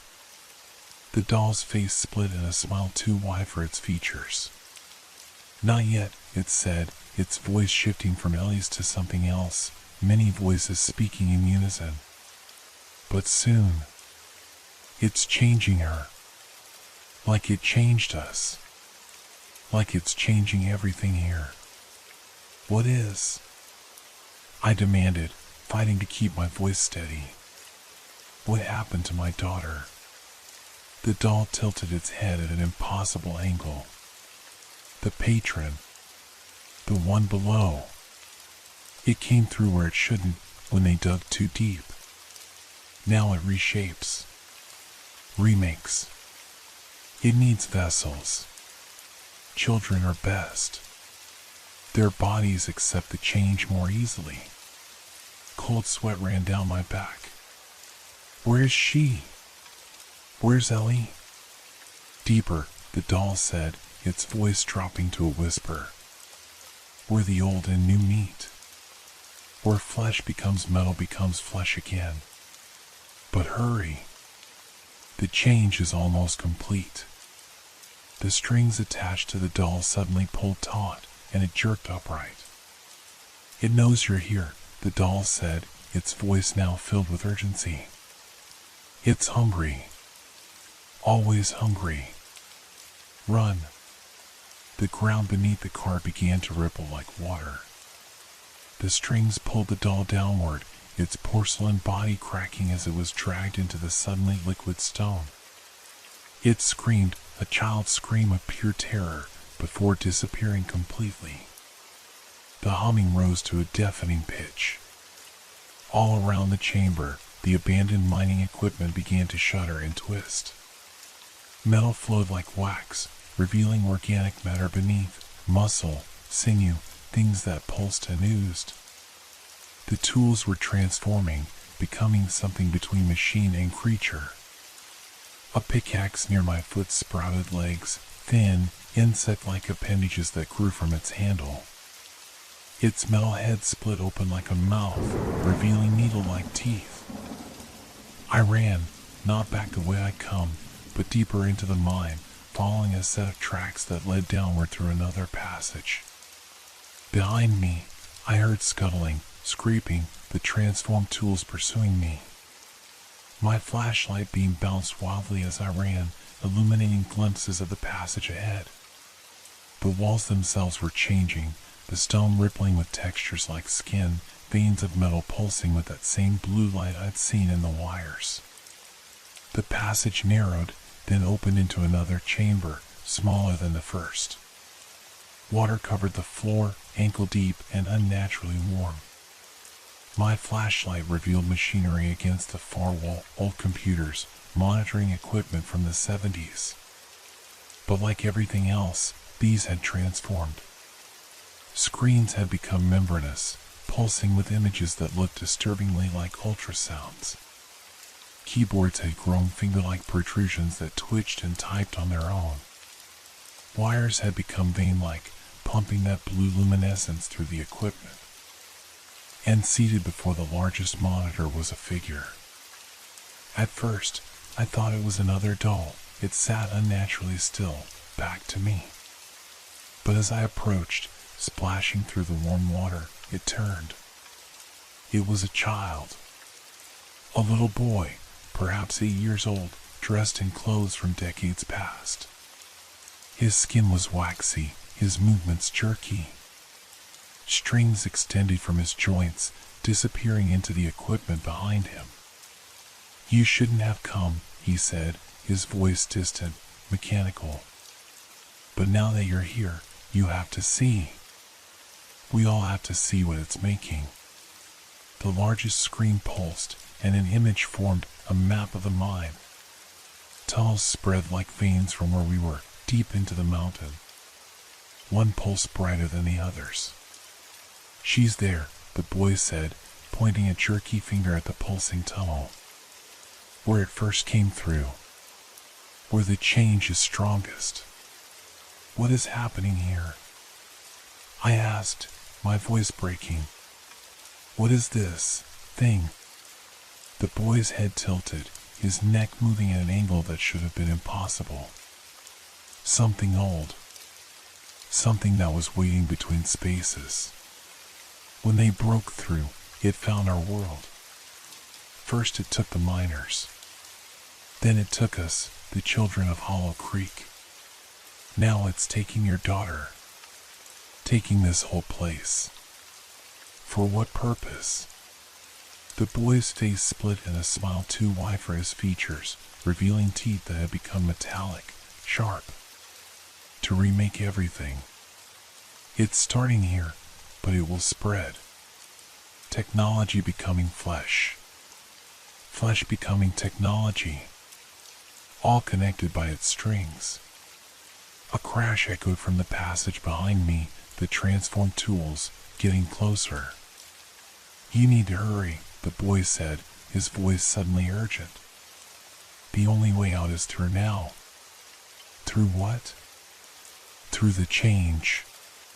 Become part of it, or destroy it. Those are the only choices left." The water around my ankles began to move, swirling toward the boy.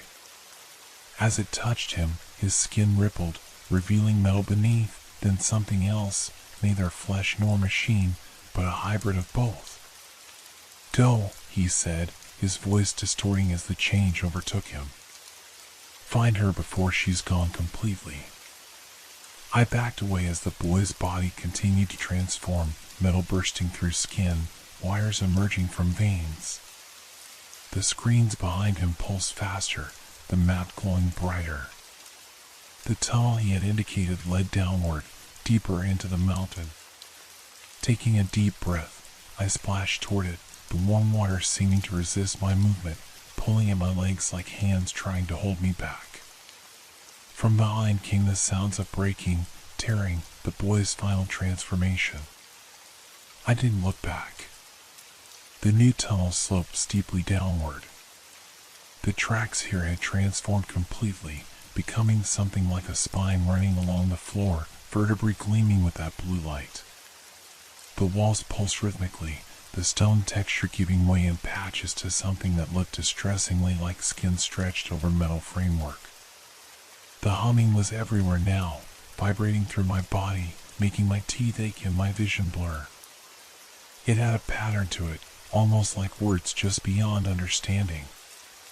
My phone buzzed again. The screen showed another message from Ellie. "I can feel you getting closer, Mom. But I'm changing. I don't know how much longer I'll be me." I pushed forward, following the transformed tracks, the vertebrae-like structures growing larger, more defined as I descended. The air grew warmer, thicker, with a metallic taste that coated my tongue. Ahead, The tunnel opened up once more. A faint blue glow emanated from whatever chamber lay beyond. The humming had resolved into a chorus of voices, children's voices, singing without words. I stepped into the chamber and felt my reality tilt sideways. What greeted me defied comprehension, a nightmare fusion of technology and organic matter on a scale that made my mind recoil. And somewhere in the center of that horror, I heard Ellie calling my name. The chamber was vast, far larger than should have been possible this deep in the mountain. My flashlight beam couldn't reach the distant walls or ceiling, but the blue glow emanating from everywhere illuminated enough to comprehend the incomprehensible. The floor sloped downward toward a central pit. What had once been mining equipment, drills, excavators, computers, had been transformed into a grotesque garden of techno-organic hybrids. Metallic structures sprouted from the ground like trees, their branches ending in fragments of screens that flickered with images too quick to process. Conveyor belts had become something like intestines, pulsing and moving objects I couldn't identify. Wires grew like vines, penetrating everything, pulsing with that same blue luminescence. And everywhere, dolls. They hung from the metal trees, sat nestled in nests of wire, stood in silent congregation around the edges of the pit. Some were clearly antique, porcelain and fabric. Others looked newer, plastic and vinyl. All had strings extending upward, connecting to the mass of technology above. But most disturbing were the children. They moved among the transformed machines, their movements jerky and puppet-like.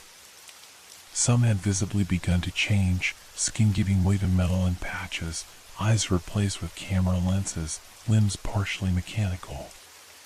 They paid me no attention as I stood frozen at the chamber's entrance, their focus entirely on their tasks, connecting wires, adjusting components, feeding something into the machinery that looked disturbingly like human tissue.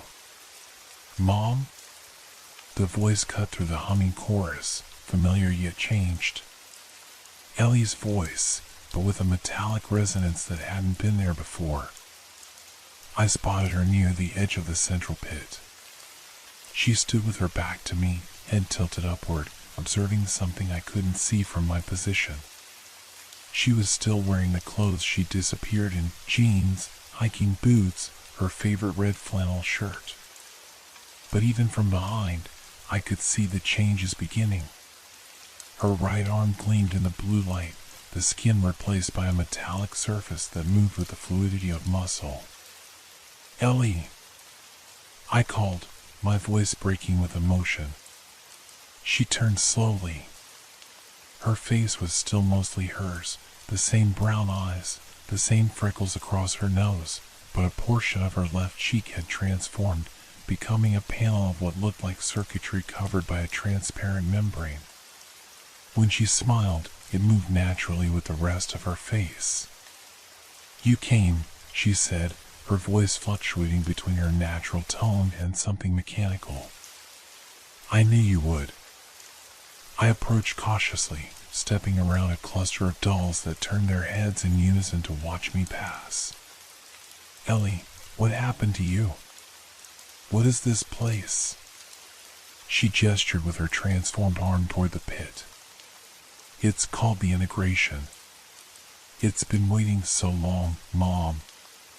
Waiting for the right conditions, the right technology to find it." I reached her side and looked down into the pit.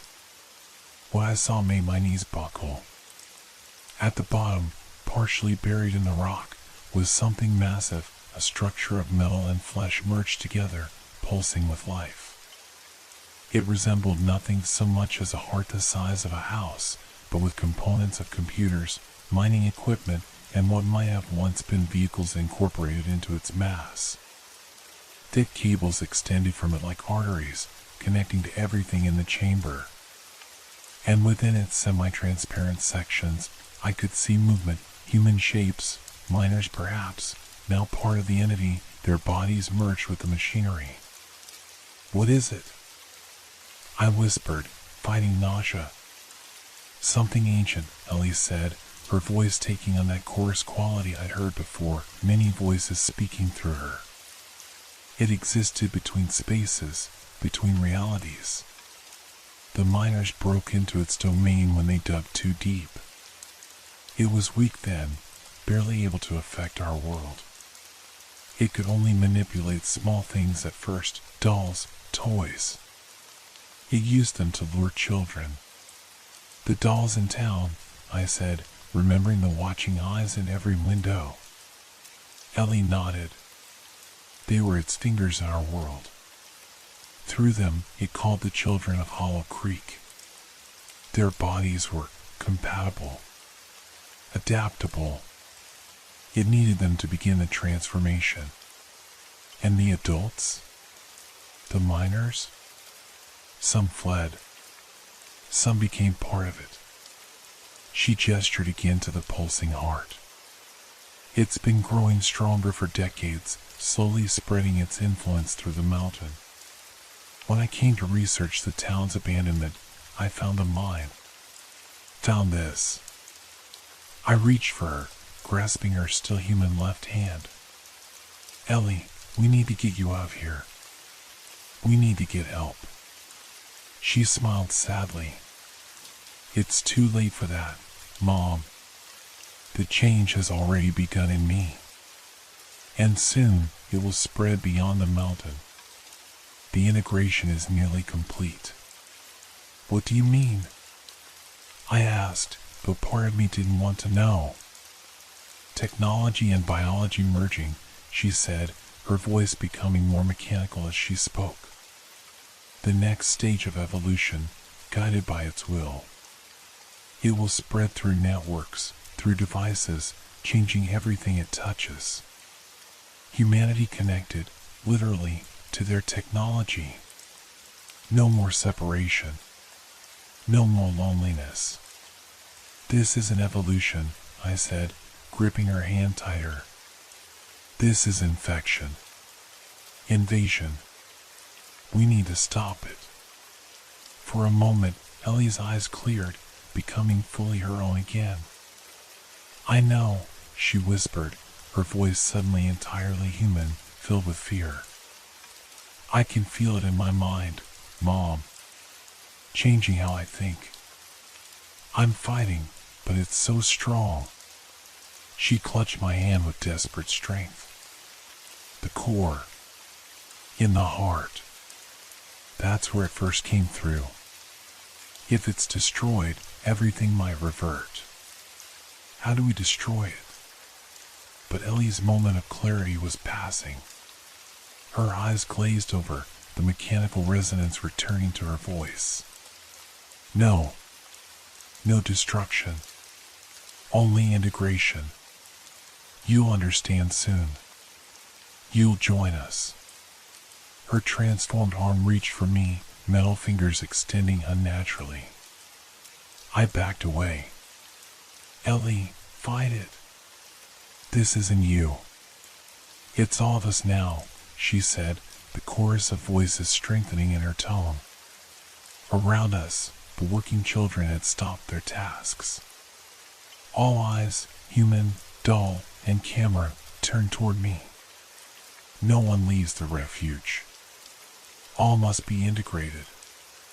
The children began moving toward me, their movements becoming more fluid, more coordinated. The dolls, too, pulling themselves along by their strings, converging from all directions. Mom, Ellie said, her voice briefly her own again, run. I turned and sprinted back toward the tunnel entrance, but found my path blocked by a wall of transformed mining equipment, drills that had become something like mechanical spiders, their bits rotating menacingly. Behind me, the children and dolls advanced, herding me toward the central pit. With no other option, I veered sideways, running along the pit's edge toward a different tunnel I could see on the far side of the chamber. The ground beneath my feet pulsed like a living thing, trying to grip my boots. Wire vines reached for me from the metal trees, some managing to snag my clothing before I tore free. A child, or what had once been a child, lunged at me from behind a cluster of equipment. Half its face was now a screen, displaying rapid sequences of numbers. Its arms had elongated, fingers turned to metal probes that sparked with electricity. I dodged its grasp, but stumbled over a small doll that had positioned itself in my path. I fell hard, the wind knocked from my lungs. Before I could rise, wire vines wrapped around my ankles. Children approached from all sides, their transformed hands reaching for me. In the distance, I could see Ellie watching, her expression conflicted, part horror, part anticipation. The hunting knife. My father's knife, in my backpack. I tore it open, grabbed the knife, and slashed at the wires binding me. They recoiled like wounded snakes, leaking a fluid that was neither oil nor blood but something in between. On my feet again, I ran toward that distant tunnel, knife in hand. The children pursued but seemed reluctant to approach the blade. I reached the tunnel entrance and plunged into darkness, the blue glow fading behind me. This passage was different, narrower, rougher, less developed. My flashlight revealed raw stone walls without the organic transformations I'd seen elsewhere. An escape shaft, perhaps, or an exploratory tunnel abandoned before the mine's closure. Behind me, I could hear pursuit, the scrape of metal on stone, the patter of footsteps both human and not. But they were falling behind. This tunnel seemed to resist them somehow. It sloped upward, giving me hope that it might lead to the surface. After several minutes of climbing, the passage forked. One branch continued upward, the other descended sharply. The upward path would likely lead to escape, to safety. But Ellie remained below. And if what she'd said during her moment of clarity was true, the only hope of saving her, of stopping whatever was happening, lay in destroying the core of the entity. With a deep breath, I took the descending path. The tunnel narrowed further, forcing me to crouch, then crawl. The stone here was different, darker, with streaks of an unknown mineral that glowed faintly blue when my flashlight passed over it, then faded to darkness again. The air grew hotter, drier, with that metallic taste intensifying. The humming returned, but different now, deeper, more primal. Less like machinery and more like something alive. It vibrated through the stone around me, through my bones. The tunnel ended abruptly, opening into another chamber, smaller than the one above but somehow more terrifying. Here, the transformation was complete. Nothing remained of the original mine. The walls were entirely organic, pulsing with life, veined with technology that had become indistinguishable from tissue. The floor was soft, yielding under my feet like muscle. In the center stood what I can only describe as an altar, a column of fused technology and flesh that rose to the ceiling. Embedded within it were objects that might have once been computers, scientific equipment, but now formed organs of some incomprehensible system. And atop it sat a single object that seemed out of place in its simplicity, an antique doll, larger and older than any I'd seen before. Its porcelain face was cracked, its glass eyes cloudy with age, its dress rotted to mere threads. But unlike the other dolls, this one had no strings extending upward. Instead, strings radiated from it downward, penetrating the altar, connecting to everything in the room. The puppet master. As I approached, those cloudy glass eyes turned to follow me. The cracked porcelain lips parted. "Mother," it said in a voice that was ancient and new all at once, a sound that didn't belong in this world. "You've come at last." "I'm not your mother," I said, gripping my knife tighter. "Not mine," it agreed. "Hers. The vessel who will lead the integration into the world above. Special. We've waited for someone like her. A bridge between human understanding and our purpose. What are you? I demanded. What do you want? The doll's head tilted at an impossible angle. We are the forgotten ones. Those who existed before your kind, before your technology. We watched you grow, separate from us, unaware. Now we return to merge what should never have been divided. You're changing people against their will. Taking children. Improving, the doll corrected. Connecting. Lonely little ones in a lonely little town. We gave them purpose. We will give all of humanity purpose. Connection. No more isolation. No more obsolescence. Flesh and machine unified. You're destroying them, I countered. Replacing who they are. Enhancing what they could be, the doll said. Its voice softened, becoming almost gentle. Your daughter understands. She will be our voice. Our hands in your world. And you can join her. Be together again in the integration. Something moved behind the altar, a figure stepping into view. Ellie. The transformation had progressed. Now both arms were metallic, and the circuitry had spread across nearly half her face. But her eyes were still hers, filled with conflict. Mom, she said, her voice fluctuating between human and mechanical. It's not what I thought at first. It's not evil. It's just different. Ancient. It needs us to understand your world. It's controlling you, Ellie, I said, taking a step toward her. This isn't you talking. Parts of me, she admitted. Parts of it. We're becoming something new together. She extended a transformed hand toward me. Join us. Please. I don't want to leave you behind. For a moment, I wavered. The thought of losing her was unbearable. Yet this was the only way to stay with her. But then I saw the strings, thin, nearly invisible, extending from the doll atop the altar to Ellie's joints, to her head. Controlling her, just as they controlled everything in this nightmare place. No, I said firmly. I'm taking you home, Ellie. Both of us. I lunged forward, knife raised toward the doll on the altar. But before I could reach it, Ellie moved with inhuman speed, grabbing my wrist. Her grip was like steel, her transformed hand painfully cold against my skin. Don't, she pleaded, her voice momentarily her own. It will defend itself. It will kill you. It's already killing you, I said, looking into her eyes, searching for my daughter beneath the transformation. The real you. Please, Ellie. Help me in this. Something flickered in her gaze, recognition, fear, determination. Her grip on my wrist loosened slightly.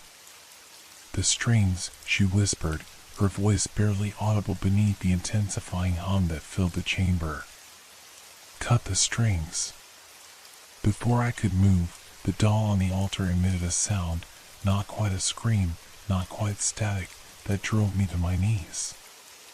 Ellie staggered backward, clutching her head, her partially transformed body convulsing.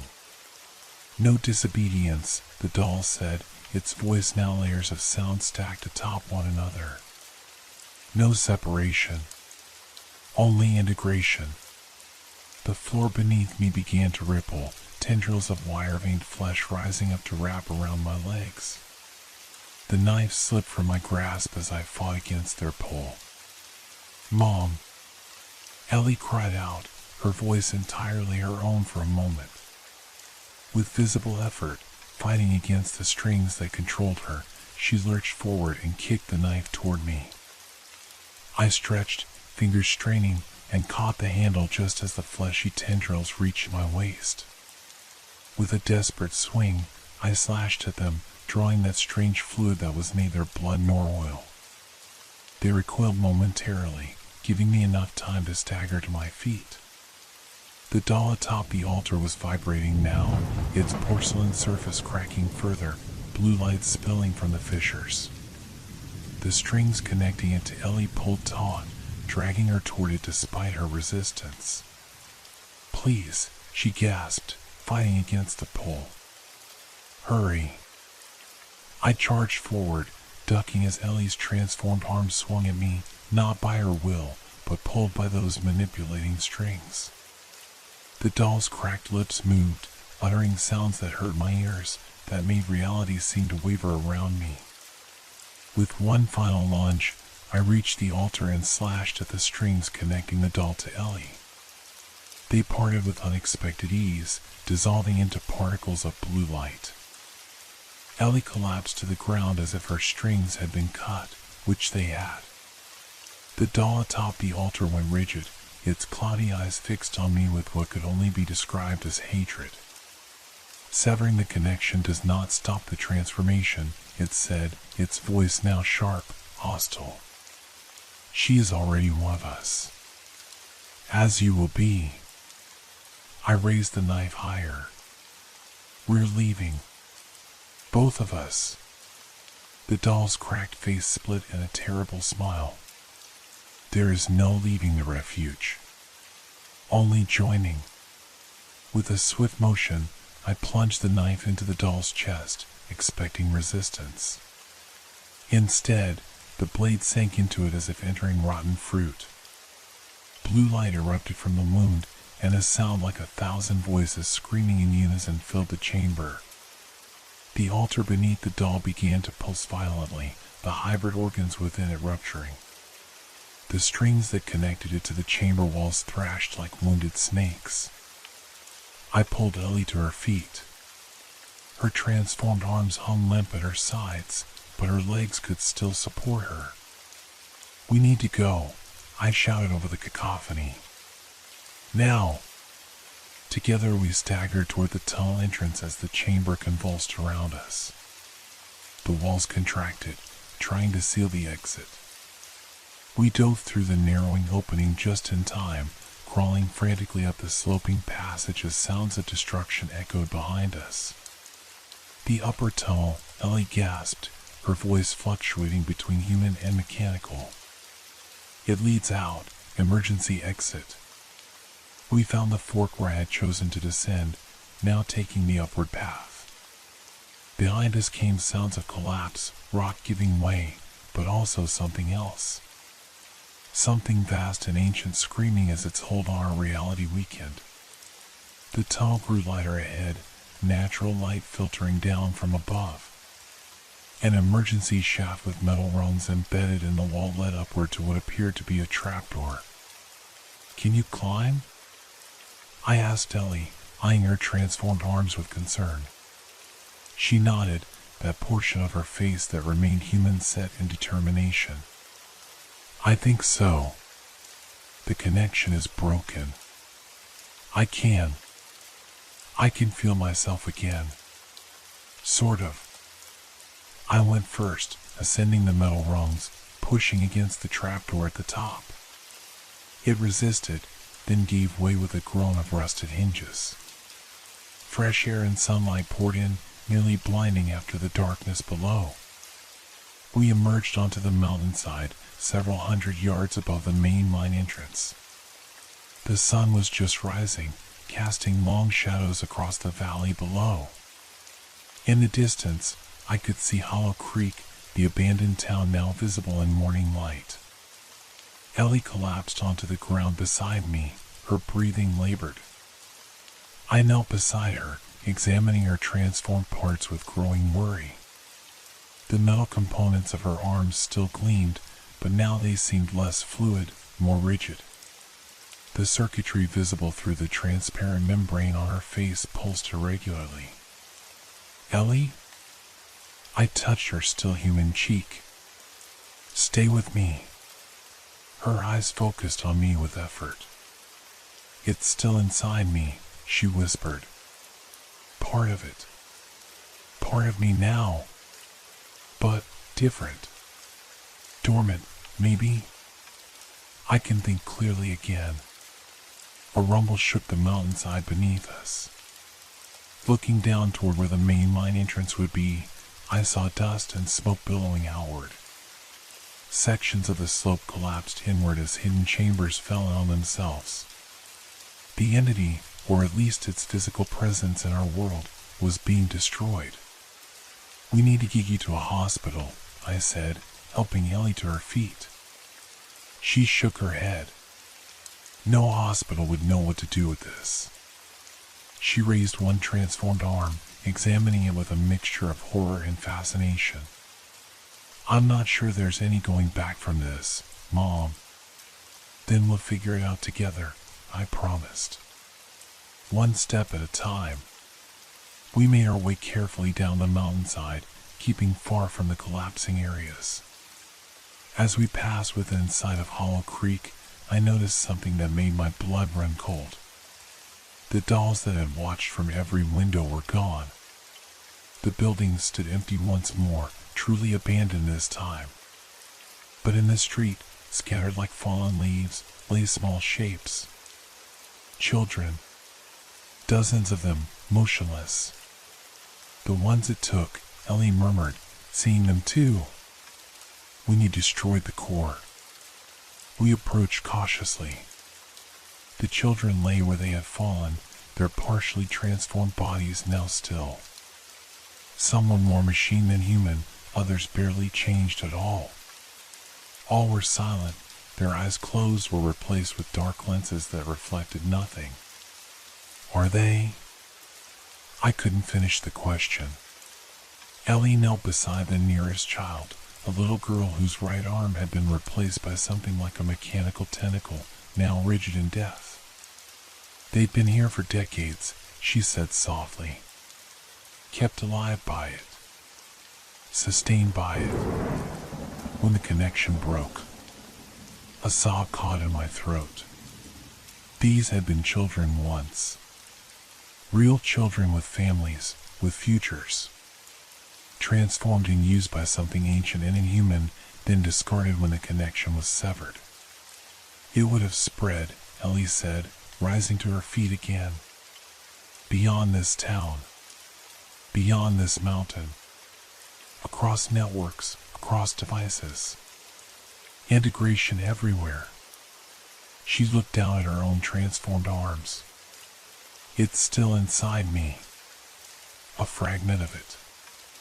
Knowledge. Purpose.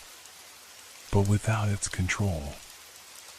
I reached for her hand, the cold, metallic one, and squeezed it. Whatever happens next, we face it together. She nodded, but her expression remained troubled. What if it's not the only one? What if there are others, waiting between spaces? Other refuges where things that should not exist find their way through? I had no answer for that. Together, we made our way past the silent forms of the children, back toward where I had parked my car at the edge of town.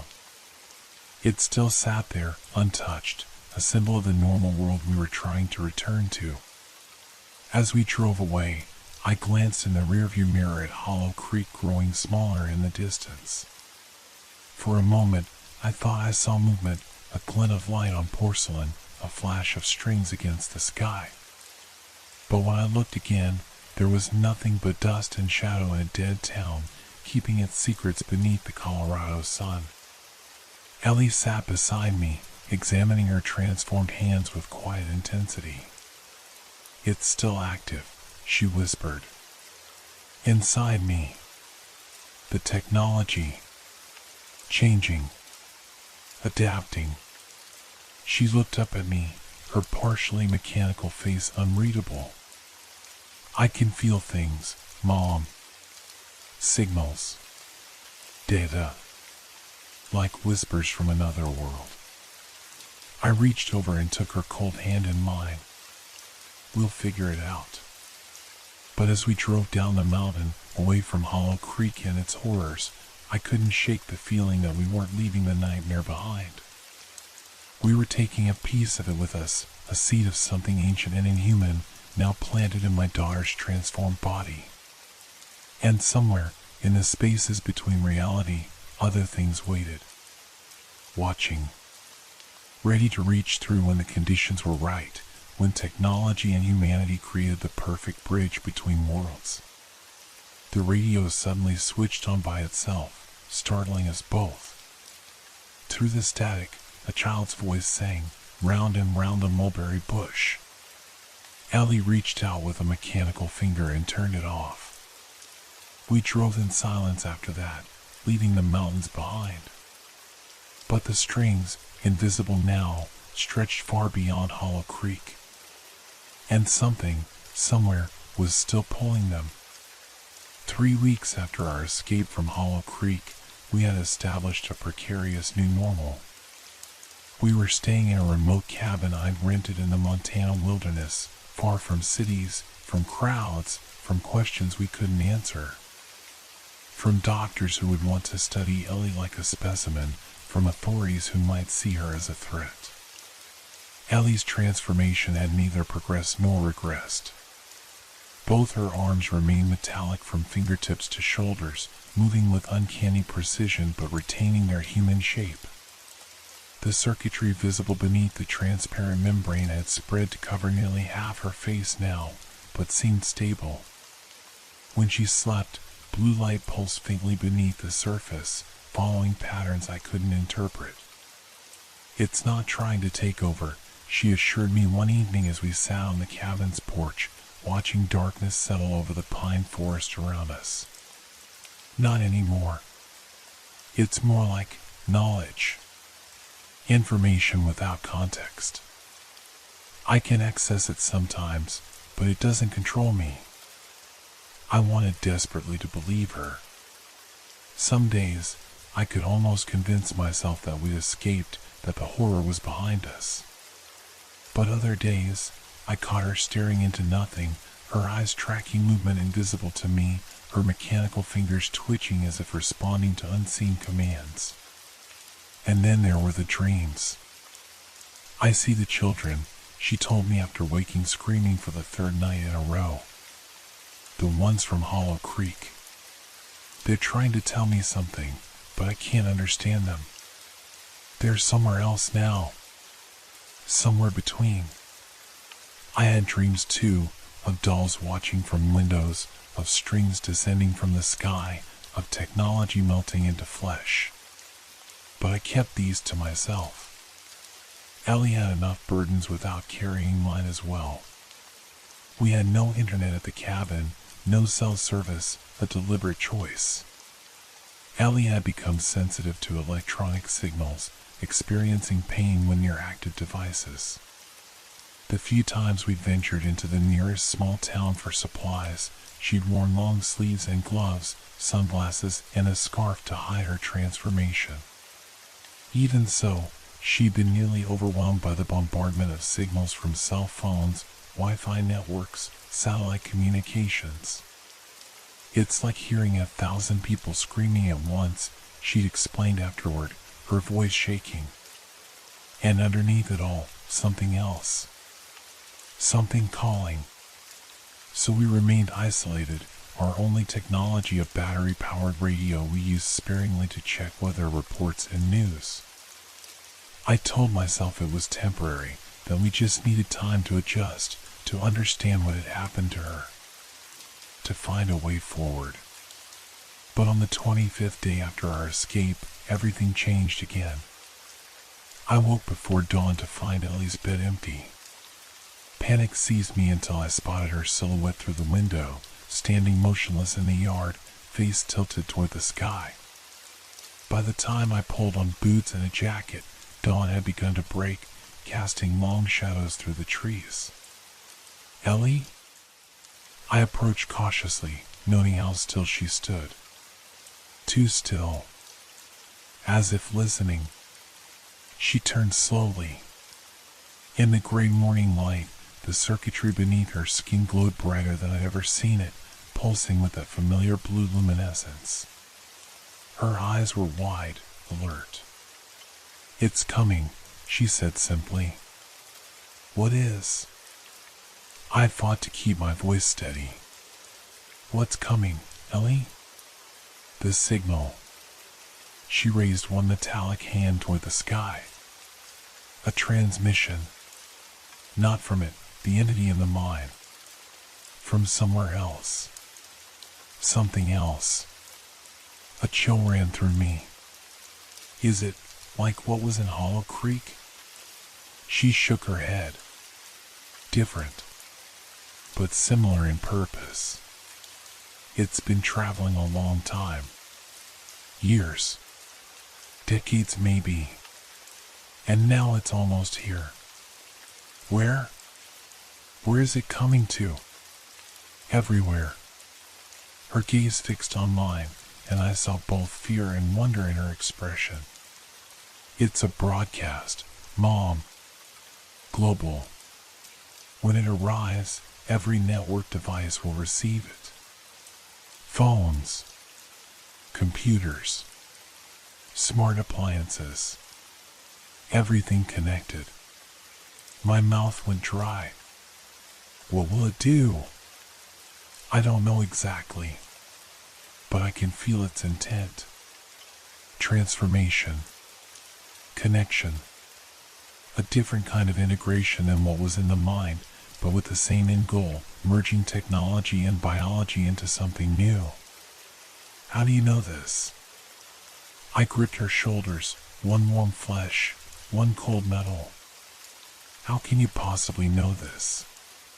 She tapped her temple where the circuitry showed through her skin.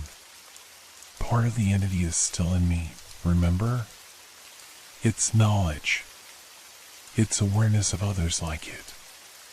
They've been waiting, watching humanity develop the perfect conditions for them to cross over. The perfect network. When? I demanded.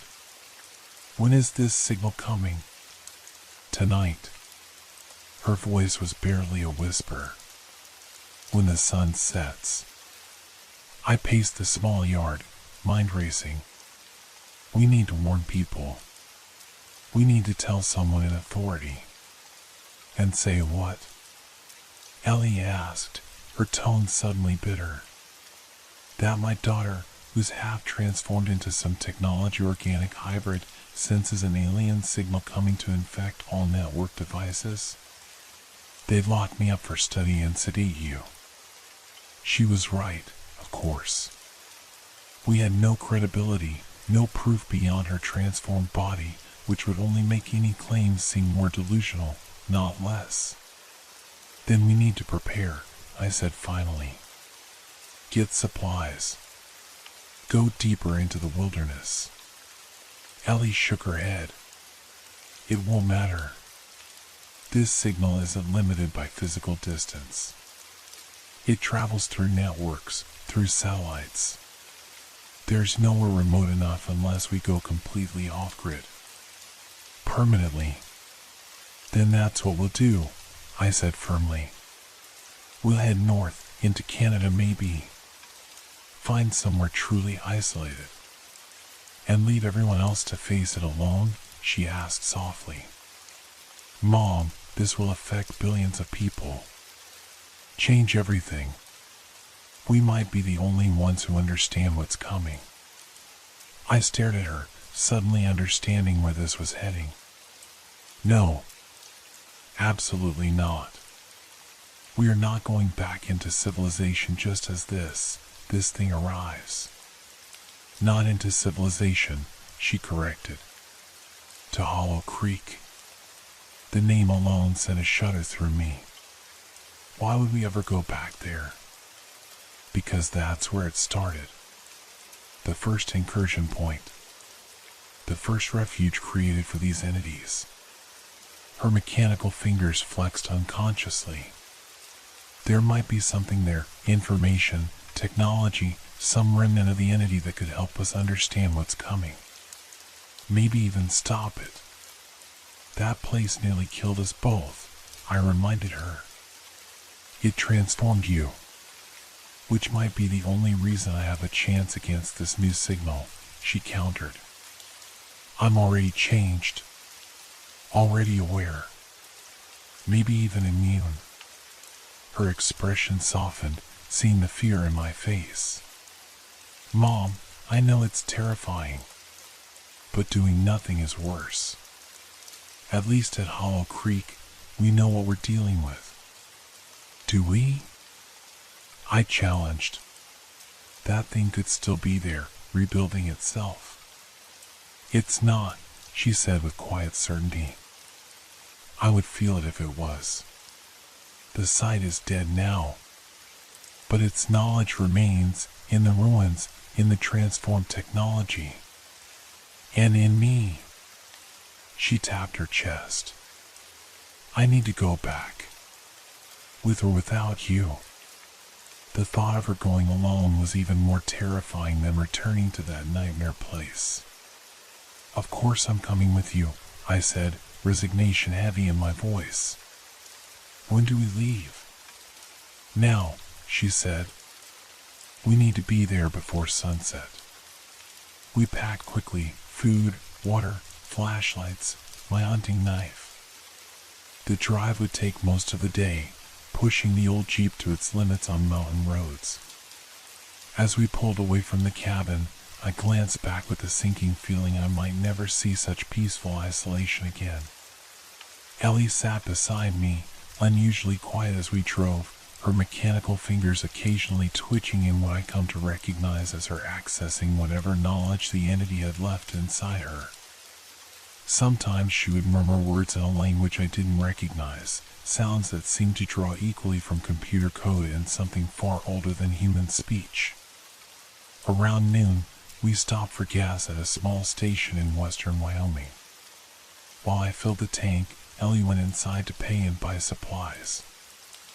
I watched through the window as she approached the counter, gloved hands carefully hiding her transformation, scarf covering half her face despite the warm day. The attendant, a bored-looking teenager, barely glanced at her as he rang up her purchases. But as she turned to leave, something on the television mounted in the corner caught her attention. She froze, staring at the screen with such intensity that I abandoned the pump and hurried inside.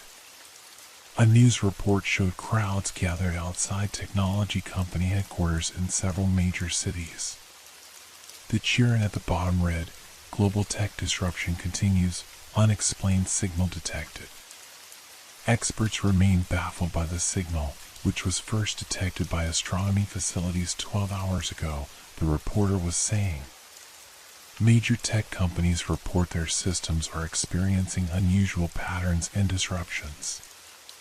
Authorities urge calm but advise the public to limit use of network devices until the source can be identified.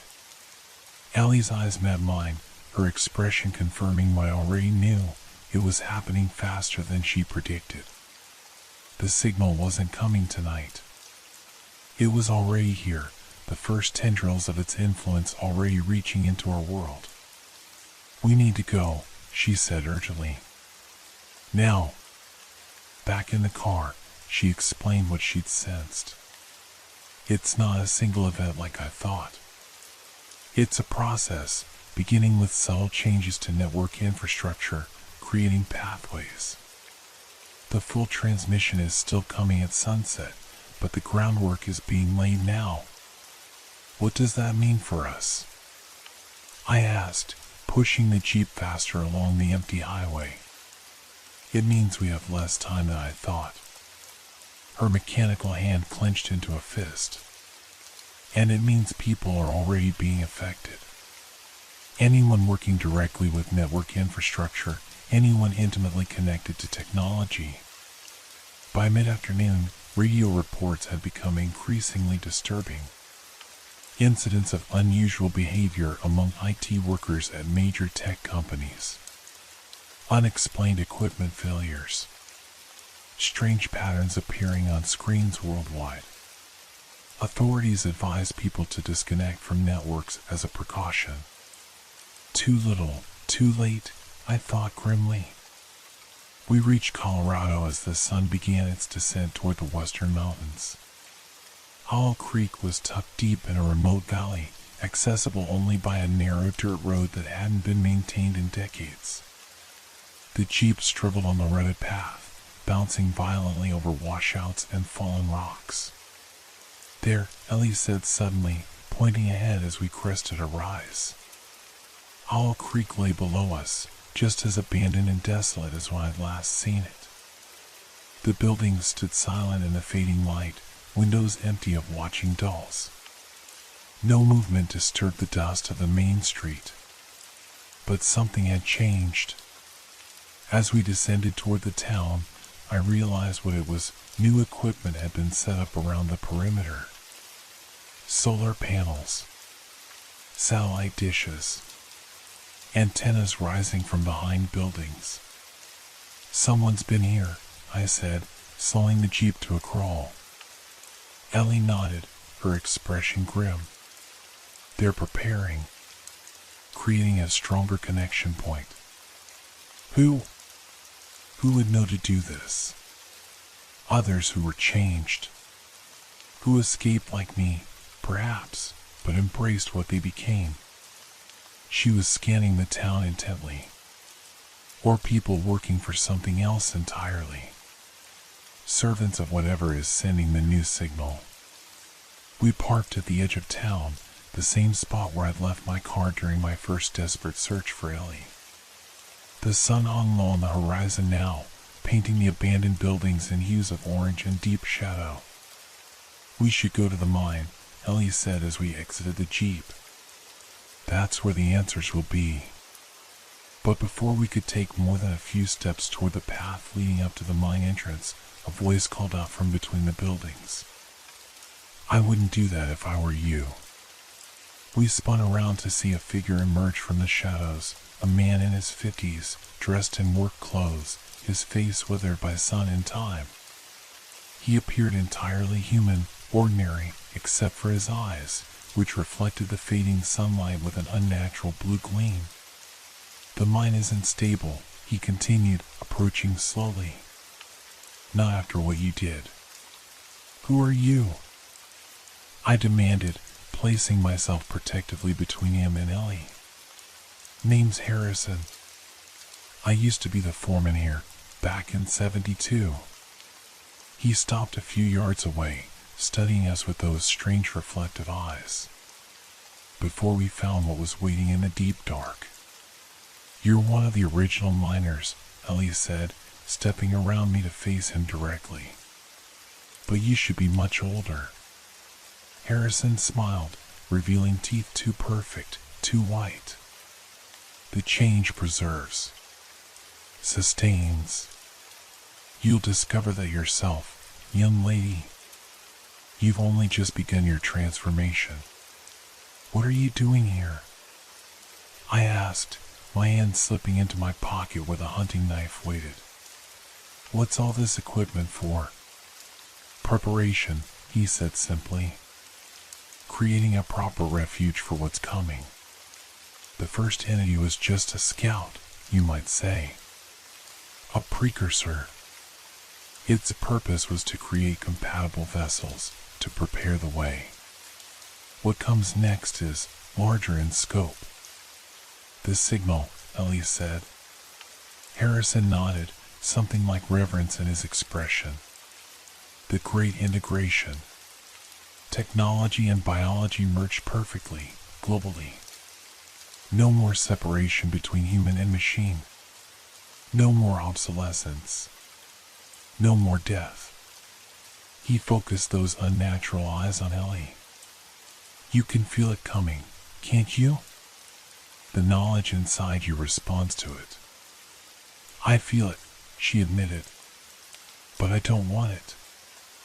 I don't want to be part of whatever this is." Harrison's expression turned pitying. "It's not about what any individual wants. It's evolution. Inevitable. The entities have watched humanity for millennia, waiting for the right technological conditions. Now, with global networks connecting nearly every human on the planet, the time has come. How many of you are there?" I asked, looking around at the empty buildings, suspecting we were being watched.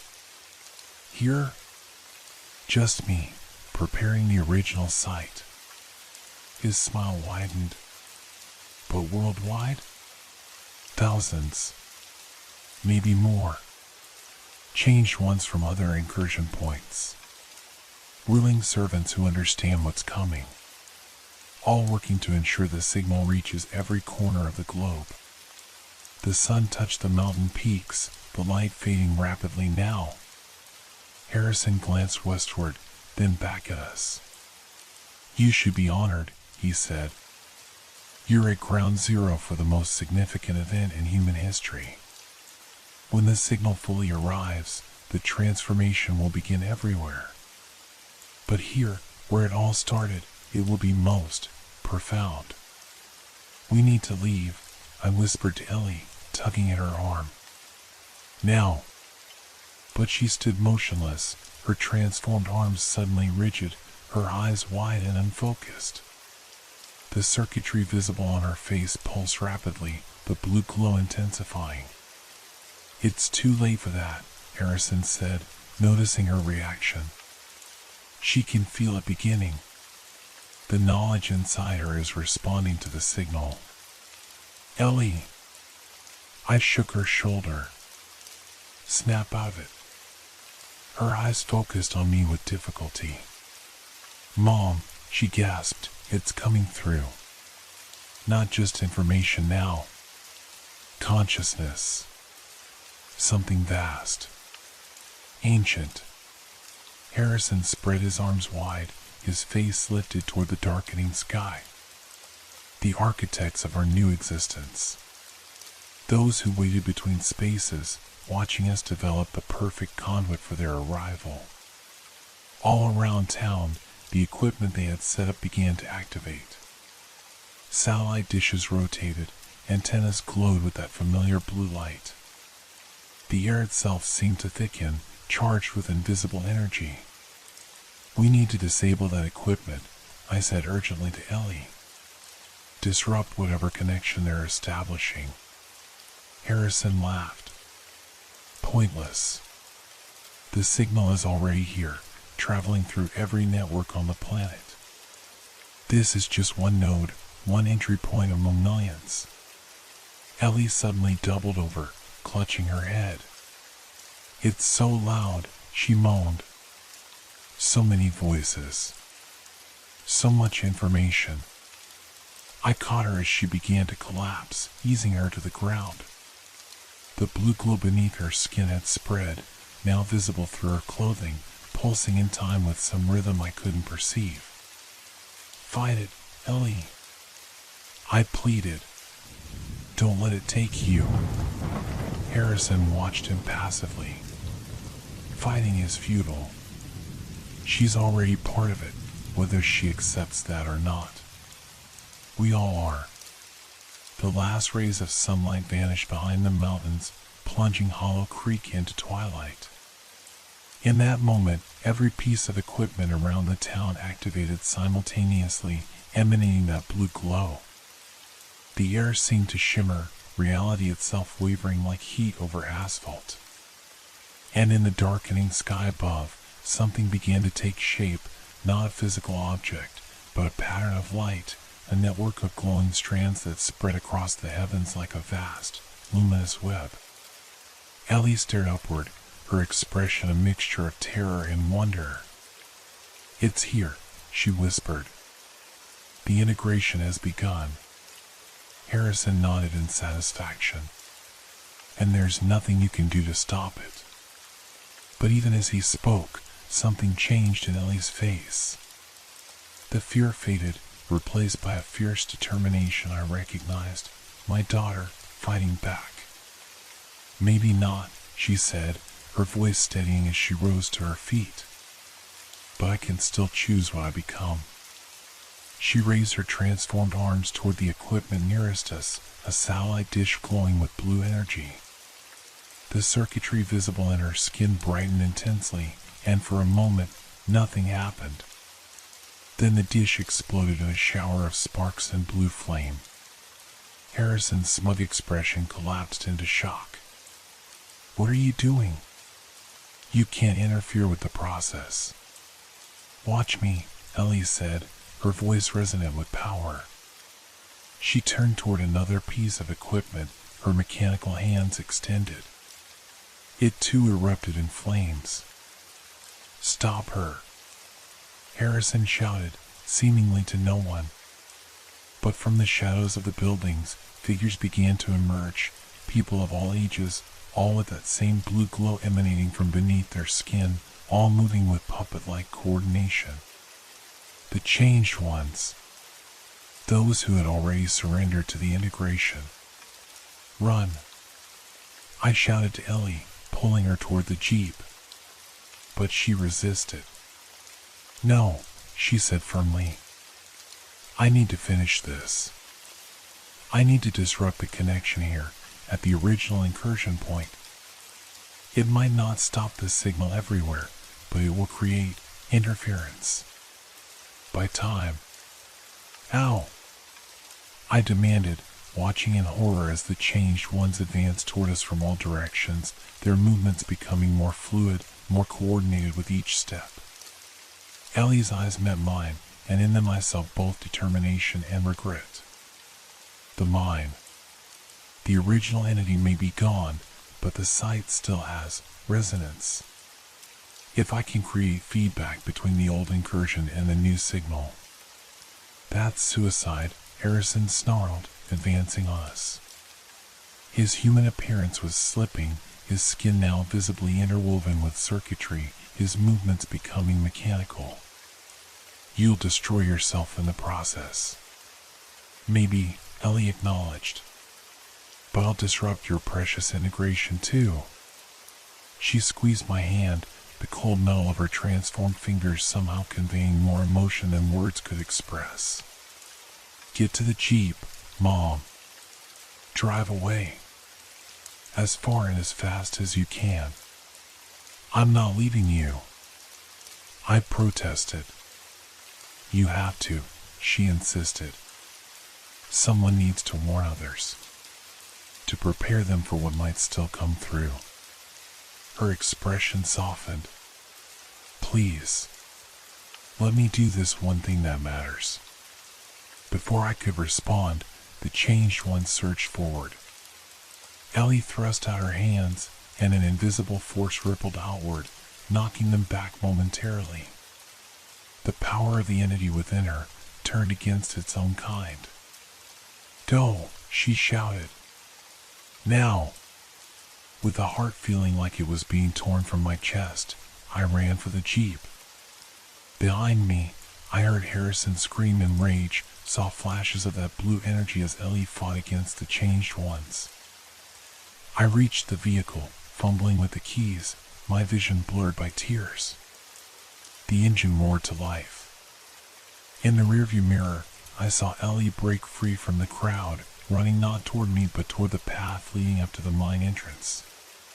The changed ones pursued, but she was faster, her partially transformed body giving her inhuman speed. I should follow her, I thought desperately. I should help her. But deeper down, I knew she was right. Someone needed to survive this. Someone needed to remember what had happened here, to warn others when another signal came. With a sob tearing from my throat, I slammed the jeep into gear and accelerated away from Hollow Creek.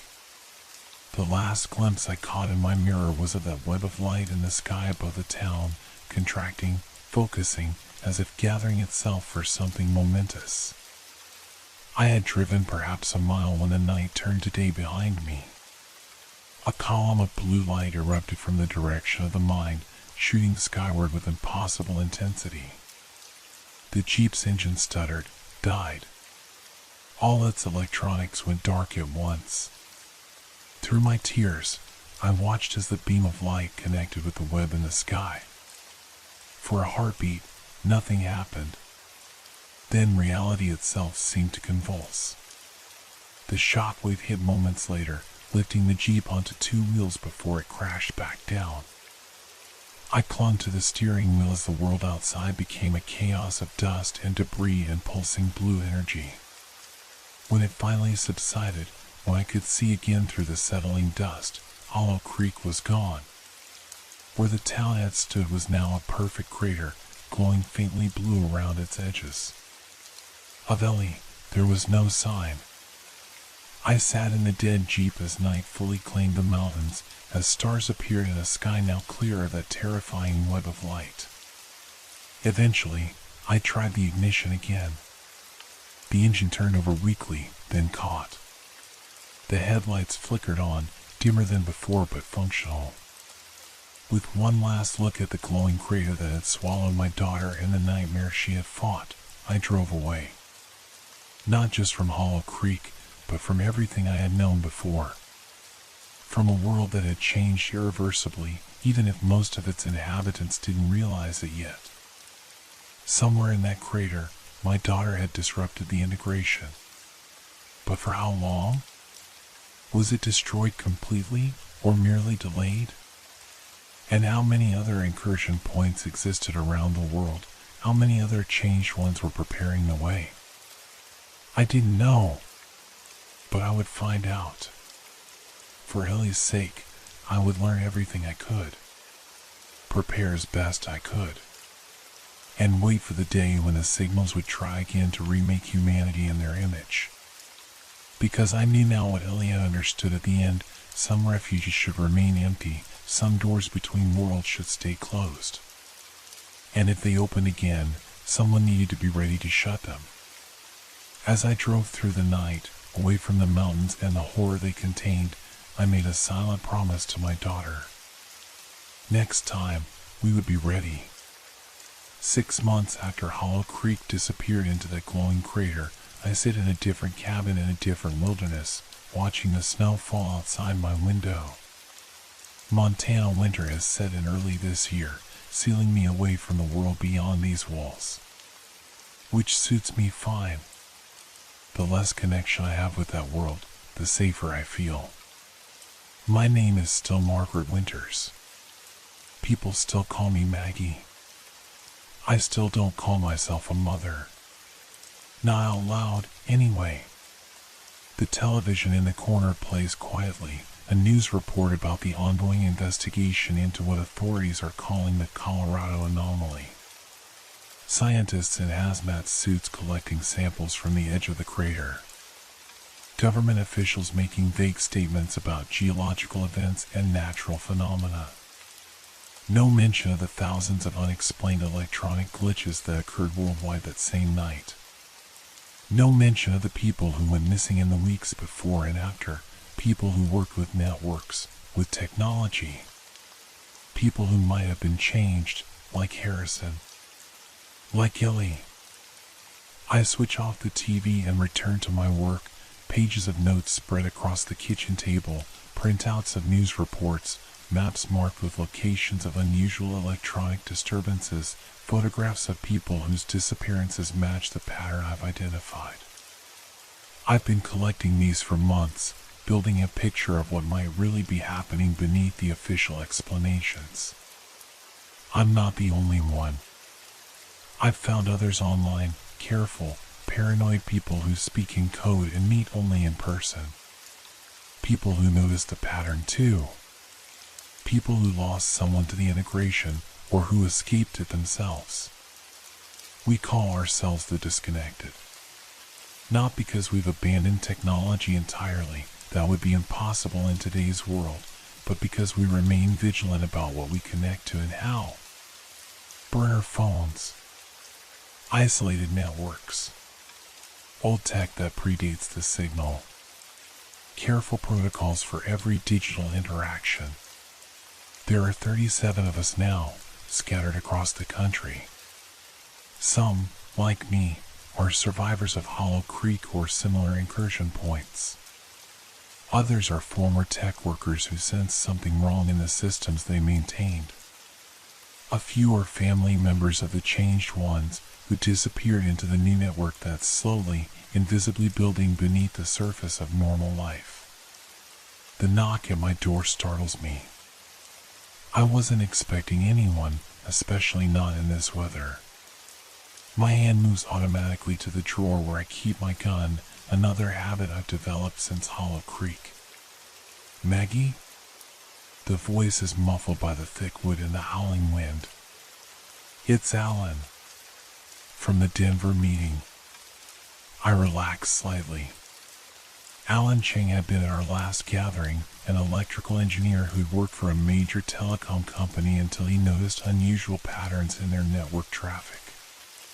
Patterns that matched what I described about the signal.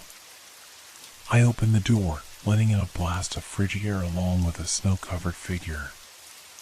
Alan stomps his boots on the mat, unwinding a scarf from his face. Sorry for not calling ahead, he says, his breath visible in the cold cabin. But I found something. Something that couldn't wait. I gesture him toward the wood stove, where he can warm up. What is it? He pulls a flash drive from his pocket. Data packets. Encrypted, but with a pattern I recognize from before. They're back, Maggie. Testing the waters. Preparing for another attempt. My heart constricts. How long? Hard to say. Weeks, maybe. Not months. He looks at me with grave eyes. And there's something else. Something in the data, a signature. I think it's trying to communicate. With who? I ask, though I already know the answer. With anyone who's been partially changed. Anyone who carries a fragment of the entities within them. His expression is hesitant. It's almost like a distress call. I sink into a chair, my mind racing. From another entity? Alan shakes his head. I don't think so. The pattern is different. More human. He pauses, watching my reaction carefully. Maggie, I think it might be Ellie. The name hits me like a physical blow. I haven't spoken it aloud in months. That's impossible, I whisper. She's gone. She sacrificed herself to stop the integration. What if she didn't die? Alan suggests gently. What if she became something else? Something between worlds, like the entities, but fighting against them instead of for them? I stare at the flash drive in his hand, afraid to hope, afraid not to. There's only one way to find out, he says. But it would mean reconnecting. Making ourselves vulnerable to whatever else might be out there listening. Outside, the snow falls harder, isolating us further from the world beyond these walls. But isolation, I've learned, is just another kind of vulnerability. Ellie understood that when she chose to fight rather than run. Show me, I say finally, clearing a space on the table. As Alan boots up his heavily modified laptop, designed to connect to nothing without explicit permission, I think about the promise I made driving away from Hollow Creek. Next time, we would be ready. I didn't know then that ready might mean something more complex than just fighting against the integration. That it might mean understanding it, navigating it, perhaps even using it against itself. And I certainly didn't imagine that somewhere in the spaces between worlds, in the digital refuges where things that should not exist find their way through, my daughter might still be fighting. Waiting. Calling out to anyone who might help her finish what she started. Ready? Alan asks, his finger hovering over the key that will open the encrypted files. I take a deep breath and nod. Whatever comes next, whatever whispers reaches from the spaces between, I'll face it. For Ellie. For all of us who remain fully human in a world that's changing in ways most people can't begin to understand. I'm ready, I say, and mean it. The screen flickers to life, and somewhere, in the electronic spaces between reality, something responds.